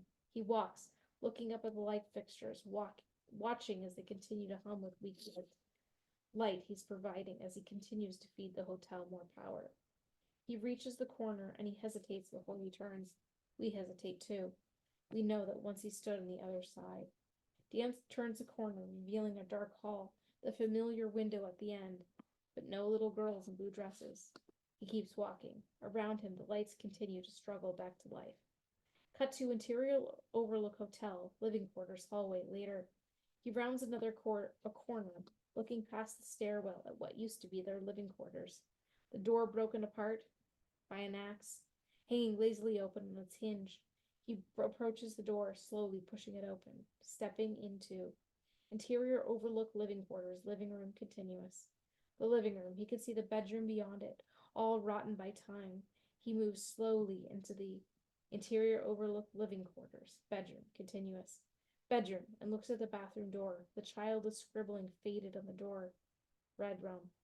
And above it, the giant hole created by his father's axe. Dan approaches it, bringing his face close to the gap, looking through the broken door, just as his father once did. To the little window where he'd once crawled out the snow outside, he stares sadly at the room, and then turns, walking back through the residence, into the dark hotel. Interior overlook hotel boiler room later. Dan steps into the darkness of the boiler room, dusty, cold, dark. He heads to the boiler and starts turning valves. Interior overlook hotel gold room later. Dan moves down the hallway outside the gold room, realizing there's a light coming from inside. He steps into the double doors, looking past the tables and the chairs, toward the broken stage at the front of the room, and then seeing the source of the light, the bar, and far from the end of the room, lit perfectly from below, an empty glass in the bar, waiting for him. After a long beat, he approaches the bar, past the formerly grand ballroom, now dilapidated. He arrives, sitting at one of the stools, staring at the glass. Slow night, Mr. Torrance. In front of him, his back to us, a bartender wipes glasses. Not for long, I imagine. You're a whiskey man, are you not? It was most of the time. The bartender turns to him. We don't see his face, but we see Dan's expression as he's poured a glass of Jack Daniels. He always knew this would come, somehow. On the house. Thanks, Dad. We pull back, revealing the bartender. It is Jack Torrance, 40s, dressed sharply, the same red tuxedo, the same black bow tie that Lloyd wore. Part of the staff now. I'm afraid you've confused me with someone else. It's Lloyd. Lloyd. I apologize. I'm not sure where everyone is, but it'll pick up. I know where they are. And you're right, it'll pick up. This was your brand, Jack Daniels. I used to see the bottles at home, our real home, before all this. Mom would find them and hidden sometimes. I smelled one once. It smelled like something on fire, which I suppose it was. Would you care for something else? No. What's the old saying? The ideal man doesn't smoke, doesn't drink, doesn't get angry. Doesn't exist. Very good. If you don't mind my saying, Mr. Torrance, you seem put upon. Put upon. Ain't that the way? Man just living his life, trying to do his work, gets put upon. Pulled into other people's problems. I see it all the time, if you don't mind my saying. So we lived in Florida. I'm sorry. Mom and I. We never wanted to see snow again, so we lived in Florida. Tiny place, but comfortable. And we were happy. I mean, we were grieving, we were traumatized, but there was happiness too. He stares at the drink, wanting it so bad. I was 20 when she died. And not my best self, not by a mile. She saw it, saw you in me. And she loved me through it. And she got sick, and back then I'd see, when someone was going to die, I'd see flies. Black flies, death flies, I call them. Circling people's faces, landing now and then. And those last weeks, she was covered, her whole face. Could barely see her eyes through them, but I'd try to comfort her, but I could hardly look at her, and she saw that. Laid there dying while her son avoided looking. Jack pushes the drink gently toward him.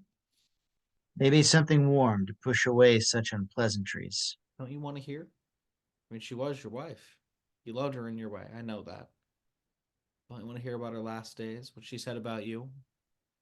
I think you've mistaken me for someone else. I'm just a bartender. Right. Lloyd the bartender. Pouring joy at the Overlook Hotel. I'll pour whatever you'd like, Mr. Torrance.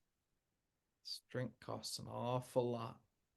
Your money's no good here. Orders from the house. It costs money. It cost me 8 years. 8 behind me, and who knows how many in front of me. Your credit is fine, Mr. Torrance.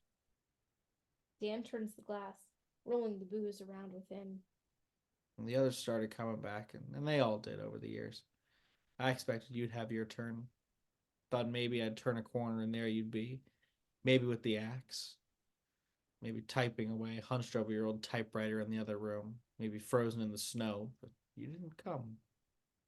Perhaps a bourbon. We have an extensive collection. Dan picks up the glass, turns it over in his hand, wanting it more than he's wanted a drink in a long time.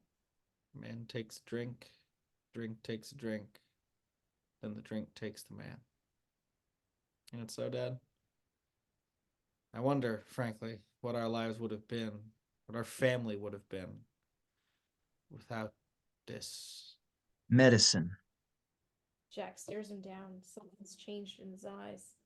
Medicine is what it is. A bona fide cure-all. Depression, stress, failure, remorse, it wipes it all out. The mind is a blackboard, and that's the eraser, and it's good, good medicine, Dan. Jack leans forward, takes a glass from him, knocks it back. A man tries, he provides, but he's surrounded by mouths that eat, cry, scream, nag. So he asks for one thing just for him, to warm him up. Take the sting out of days of those mouths eating and eating and eating everything he makes, everything he has, and a family, a wife, a kid. Those mouths eat time, eat your days on earth, gobble them up, chew them to paste, and even then, while they're still chewing, they scream at you, shout for more, tell you you're wrong. Don't even bother to say thank you. Just eat and whine until you're empty and done. Pours another, pushes it to Dan. Enough to make a man sick. And this is the medicine. So tell me, pup, you gonna take your medicine? He waits. Dan leans back, afraid. I'm not. Jack smashes the glass out of the way. The liquor flies out, splashing onto Dan's shirt. Jack stares him down, and then a warm smile appears out of nowhere. Oh, look at that. I'm sorry. Clumsy old me, Mr. Torrance. Forgive me. Let's get you cleaned up. Interior Overlook Hotel. Red bathroom moments later. Dan looks up, disoriented. He's in the red bathroom suddenly, his father leaning over the sink and wetting a hand towel. He moves to down, starting to wipe up the spill.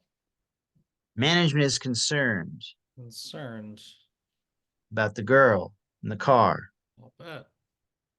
Horrible what she's done to you. Pulled you into her mess. A smart man, he'd let her handle it. Let things unfold as they're meant to. Sit it out. Management would do well to understand that the girl is protected. Why should you pay her tab, Doc? He looks into Dan's eyes, the same darkness. I did it wrong with you. I was just trying to make you tough, make you a man I could be proud of. I believe I am. You messed up, Danny. Got 2 men killed, good men. Men who took a stand, fought, and for what? For this little girl who started all this trouble, pulled you and them into her mess. And what does management think I should do about that? Nothing. Easiest thing in the world to do, son. Bring her inside and then, well, accept the things you cannot change. And you and I can sit at the bar, have a drink. That's what you've always wanted, isn't it? Dan stares at him, about to answer when...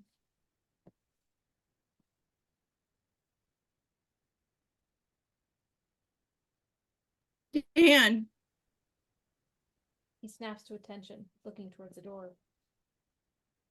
Dan, she's here. Cut to exterior Overlook Hotel. Moments later, Abra climbs out of the car. Around her, the snow is falling harder.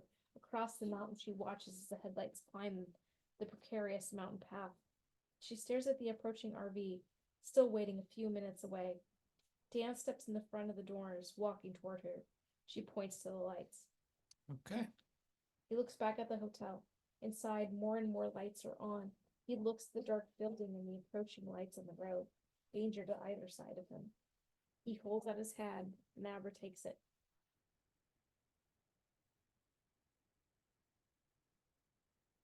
Interior Overlook Hotel, lobby continuous. Dan and Abra step inside. Abra looks around the lobby. This place is sick. This is the same way my mom was sick. It's cancer.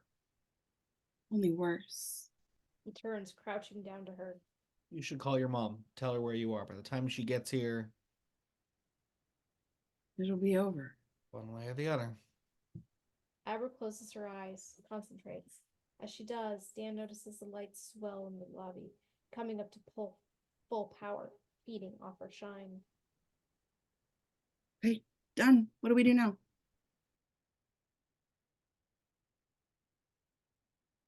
We head inside. She'll find us. They start walking toward the corridors. As Abra steps in, Dan stops, looking at something on the wall. Fire axe in a dirty glass case. Exterior Overlook Hotel minutes later. Rose steps through the snow, looking up at the hotel. The lights fully bright inside, shining through the old boards over the windows. The hotel is awake. Interior Overlook Hotel lobby moments later. Rose the Hat walks into the lobby of the Overlook Hotel. She moves slowly, taking in her surroundings, feeling the power of the place. She looks toward the elevators, and just for the moment, she sees a flash of blood soaking the entire lobby. She smiles. Interior Overlook Hotel corridors continuous. Rose walks the corridors past the closed doors. She runs her fingers along the walls, glancing down at the familiar cross-pattern carpeting, and she goes deeper into the hotel. Interior Overlook Hotel Colorado Lounge moments later. Rose steps into the iconic Colorado Lounge, looking at the old piano, the long desk just beyond it in the center of the room, the desk with the old typewriter, rusted and dusty. And beyond it, the staircase, where Dan stands, Abra at his side, waiting for her, Dan holding the fire axe. Well, hi there. Dan leads towards Abra. When this starts, you run. Yes, you run, dear. Then I'll find you, and you'll scream for years before you die. We'll see who does the screaming. We'll see indeed. She's right, You should be afraid. Why is that? You don't know where you're standing. Who are you, handsome? Dan doesn't answer. I get it. You're scared. You should be. You're the man who killed my crow, aren't you? Dan nods. The others too? Go. In that moment, Rose grabs her ears as a high-pitched ringing erupts in her skull. The room goes blurry and she stumbles to one knee. After a moment, she shouts. Enough! The sound of someone hitting the ground. Rose looks up, blood running from her nose. On the stairs, Dan is lying on his side, pushing himself back up. Abra is gone, having run into the hotel during this distraction. Rose gets to her feet, walking towards Dan as he rises, picking up the axe. How the hell did we miss you? You and I should have met years ago, Danny. That's your name, isn't it? I was busy. So were you.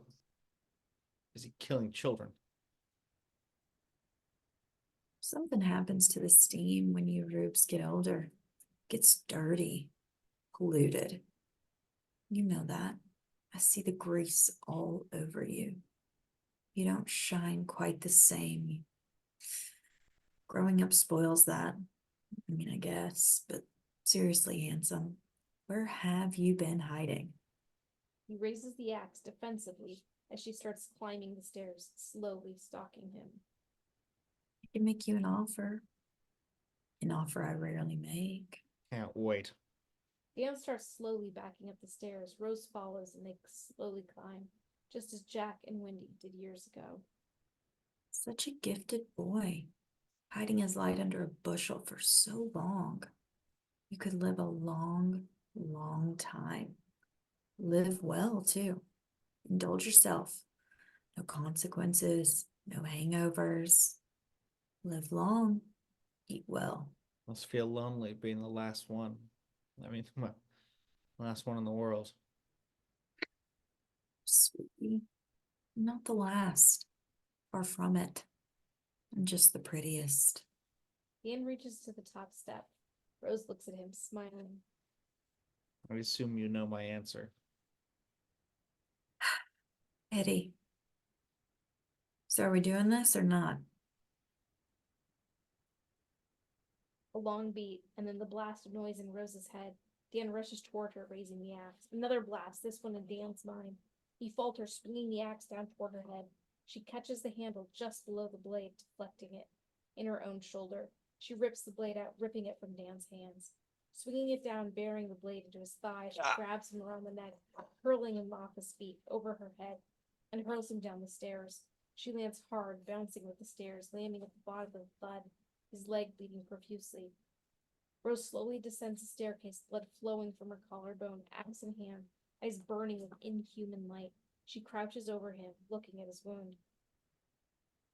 Sweetie, I seem to have nicked your femoral artery.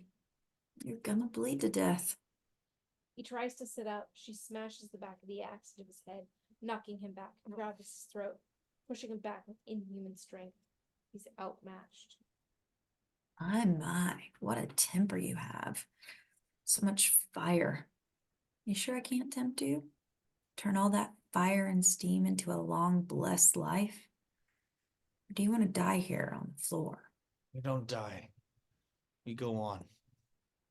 Fair enough. Such a waste. Maybe not. She digs her fingers into his leg wound and he screams. She tightens her grip on his throat, leaning closer to him. Her fingers dig into the wound and he screams louder. And then a faint cloud of gray steam escapes his mouth. Rising in the air, Rose greedily inhales it. Damn, even at your age, it's so good. You taste like whiskey. She digs in harder and Dan screams louder. As he does, flashes before his eyes, himself as a child, running terrified through the halls, his father limping after him, axe in hand, the woman in the tub rising. Rose inhales another breath of Dan's steam. So much terror all your life. Delicious. You do shine. That's the word you like, isn't it? And so does the little bitch. But honey, neither one of you can hold a candle to me. She releases his neck, grabbing his head with fingers as strong and suddenly as sharp as talons. She squeezes his skull as she digs more into his leg. Dan screams in agony. Flashes little Danny running through the hedge maze, the word red drum on the wall, the darkness full of locked boxes and coffins. Rose breathes in more steam, her eyes blazing ecstatic. You're not alone in there. What are you hiding? She squeezes his head harder. Dan screams. Flashes, lockboxes, lids banging things trying to get out. What's in those? Something special? You don't know where you're standing. You said that. What do you mean? I mean, you're right. I shine and Abra shines even more than me. But neither of us shine as much as you. And you're standing in the one place, the worst place for anyone who shines. Rose looks at him, her smile fading. A splash, the lids of the boxes are thrown open all at once. He grins, and for a moment, it's his father's grin. Things in those boxes aren't just special. They're starving. Rose looks down at him, not understanding, and over her shoulder we see a rotten, emaciated face of Mrs. Mason, gaunt, starving, staring at Rose. Mrs. Massey pounces. She knocks Rose to the floor, and we realize she isn't alone. Dozens of ghosts descend on them, all screaming with hunger, faces gaunt and starving. We recognize most of them. Horace Durant, Dilbert Grady, the inhabitants of the Overlook. Rose screams as they climb onto her, desperate for food, clawing, digging. Their hands disappear into her body. They desperately dig into her, looking for anything to quench their decades of hunger. Rose struggles, fighting with everything she has to keep them back, screaming in surprise and pain. But it's no use. The hollow eyes and gaping mouths of the ghosts surround her, descending on her just as the true knot did to Briley Trevor. Rose looks one last time at Dan, fury and rage in her ancient eyes, unable to believe that she is beaten by him. He stares her down, holds her eye contact, even as the ghosts plunge their hands into her chest. One last look of hatred from Rose.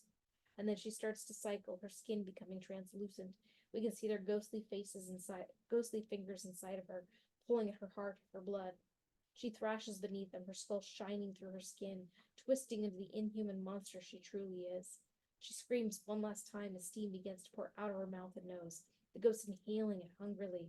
And then she bursts apart in a cloud of silver steam. The steam is absorbed by the inhabitants of the Overlook, who greedily gulp it in. Some of it is absorbed by the very carpet being digested by the hotel itself. And then she is gone.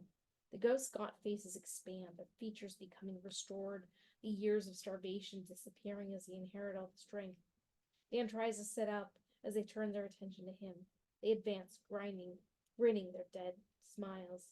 Dan closes his eyes, concentrating. A flash of the lockboxes. He wants to lock them away again. But they are on him before he can do anything. He struggles in their grasp as a dead hand closes over his mouth. We see his eyes roll back white as the Overlook pours itself into his mind. Interior, Overlook Hotel, 4 doors, moments later. Abra looks up as the light fixtures swell with new energy.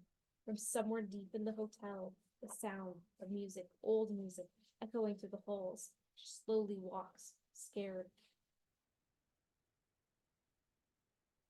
Uncle Dan? Just the sound of music. She's slowly afraid.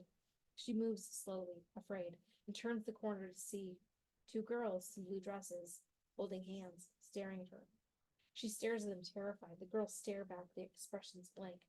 As someone steps into the hall behind Abra, she turns to the shuffling sound to their entrance. It's Dan, head down, the axe in his hands.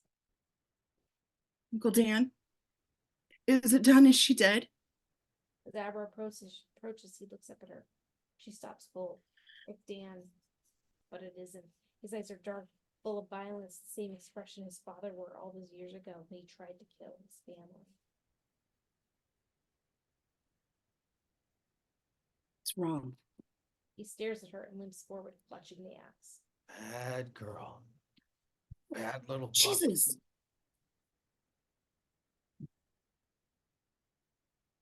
Uncle Dan? Gotta take your medicine. He picks up speed, axe at the ready. He means to kill her. She backs up. Then realization hitting her. Then Abra runs. Interior Overlook Hotel corridor is continuous. Abra turns the corner, moving fast. Around her, the music louder now. The lights flickering. Behind her, Dan limps frantically around, a long axe in his hand. Abra. She runs faster, rounding the corner, makes it down a familiar hallway, looking over her shoulder. She's ahead of him, but he'll turn the corner any second. She sees an open door, runs inside. As she closes the door behind her, we tilt up to the room number, room 217. Interior Overlook Hotel, room 217 continuous. Abra slowly backs away from the door into the familiar room. The green walls are faded, moldy, old. Keeping quiet, she backs into the room, waiting. She watches as a shadow passes under the door. We hear Dan's labored breaths as he looks for her. Abra. After a few moments, he passes, and she listens to him walking away, barely aware that someone's in the bathtub in the other room, just over her shoulder. The sound of water sloshing gently turns her head. She turns to see the silhouette of a woman sitting in the tub, her hand slowly reaching up to pull the curtain back.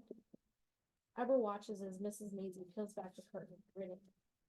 Abra steels herself against the vision, holds her ground.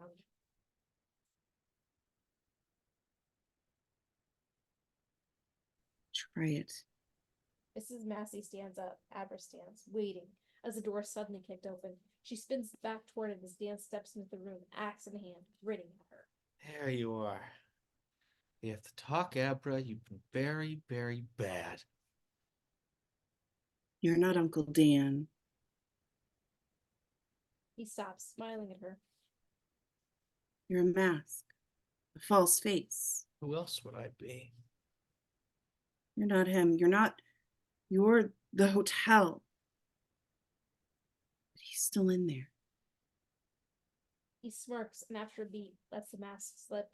The face staring at her is Dan's, but also something else. Something dark, something old, something that wants her dead. Masks off, then. Anything else to say? Are you sure you wouldn't like to run a game of tag, perhaps? All we have is time, you know. An eternity of time. Or shall we end it? Might as well. After all, we're missing the party. Abra smiles at him. Why are you smiling? Because you don't know where you're standing. I know these halls like my own face, child.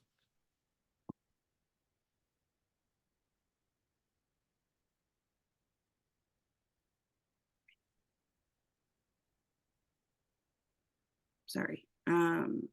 Computer went. I mean, the body you were standing in, the face you're wearing, that's Dan Torrance, and you don't know him. You think he's still a little boy? Man, oh man. Are you in for a surprise? Dan Torrance. You mean the same Dan Torrance who was just lying broken at the foot of the stairs? I mean the Dan Torrance who made one stop as soon as he got here. To the boiler room. Dan's smile disappears. He didn't know that, and we can see the implication scares him. He lifts the axe, swinging it down at her head. Abra holds her ground, doesn't even flinch, as the axe stops inches from her head. Dan holds it, staring at her with a perplexed expression, an internal struggle happening before her eyes, his hands shaking. She reaches up, gently resting her head on his, just above the axe blade.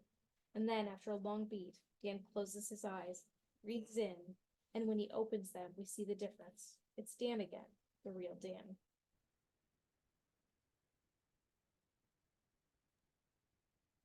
There you are. You were supposed to run. I didn't want to leave you. Dan smiles gently. Right where I'm supposed to be.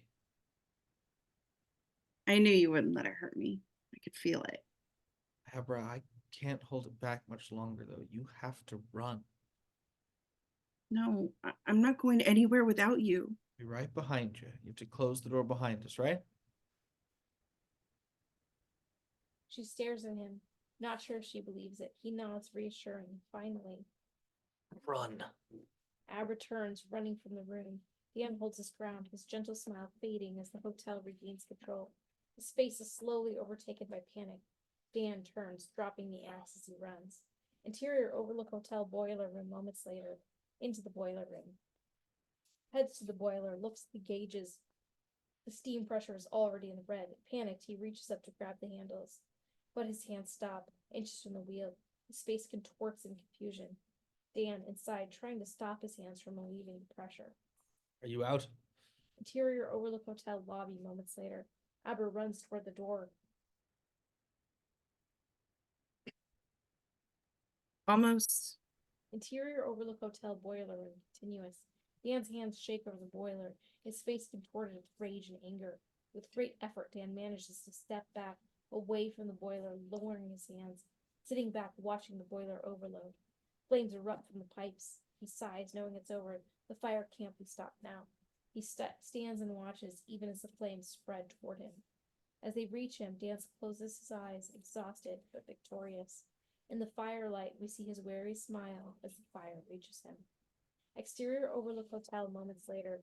Abra stands in the snow, watching the flames begin to spread and erupt from the hotel. She stares, helpless, as they spread. Come on, Uncle Dan, get out of there. The fire spreads fast, old rotten wood and plaster the hotel catching quickly, the flames building and building as the snow falls around her. Come on. On the mountain pass in the distance, she sees sirens from the approaching police cars. Her mother brought the cavalry. She turns, looking as the flames engulf the hotel, glowing in the snow, the fire so large now bursting through the windows. Abra waits and waits, a tear rolling down her cheek, desperate for him to be safe, for it to be over. She waits and waits, as the police cars reach the top of the pass. Fire spread fast, destroying the hotel, purifying it. Cut to interior Abra's house, Abra's room, another night, weeks later. Abra sits at the foot of her bed. Burning so bright I was warm, even in the snow. I could almost hear it screaming. I could hear it dying, and I knew somewhere deep inside. I knew you were okay. Revealed Dan, leaning against the wall, smiling at her. Sorry I put you in danger. It was the only way. No. Do you think she was right when she said she wasn't the last one? Do you think there are more somewhere out there? Dan considers this, moving toward the window, looking at the mountains in the moonlight.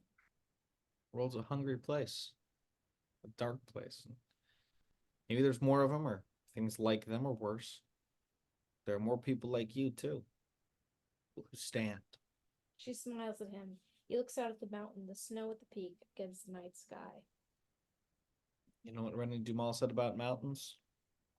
What is above knows what is below, and what is below does not know what is above. One climbs, one sees, one descends, one sees no longer, but one has seen. They really are lovely, aren't they? He turns back to her, the mountain behind him. I told you when we first met, I told you that you should hide, keep your head down, keep your shine out of sight. I was wrong about that. Shine on, Aberstone. You shine on. She smiles. In the hallway, Lucy approaches.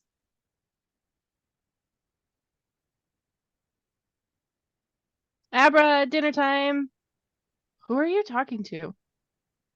Reveal. The room is empty. Abra sits alone. No one. Interior Abra's house, upstairs hallway continuous. Abra stops at the end of the hall. Lucy turns back to her.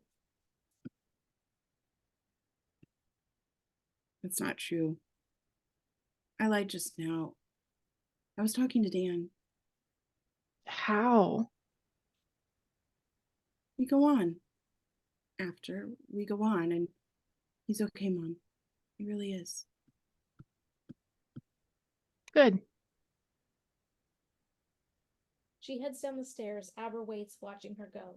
After a few beats, she turns toward the bathroom at the end of her hall. She stares at it. You coming? Through the door, in the dark, we see the shadow of a woman sitting in the tub.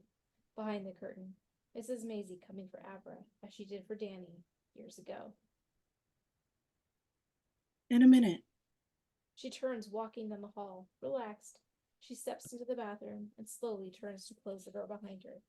As she does, Abra smiles. Fade to black. And that is the creepy return to the Overlook for Dr. Sleep. Thank you all so much for joining us. I know this was a long one to start the year. We got a lot of fun stuff coming. We got Barbie. We got Barbenheimer. We got a ton of fun stuff coming up this year. So make sure you're staying tuned in. And we'll see you at the next one.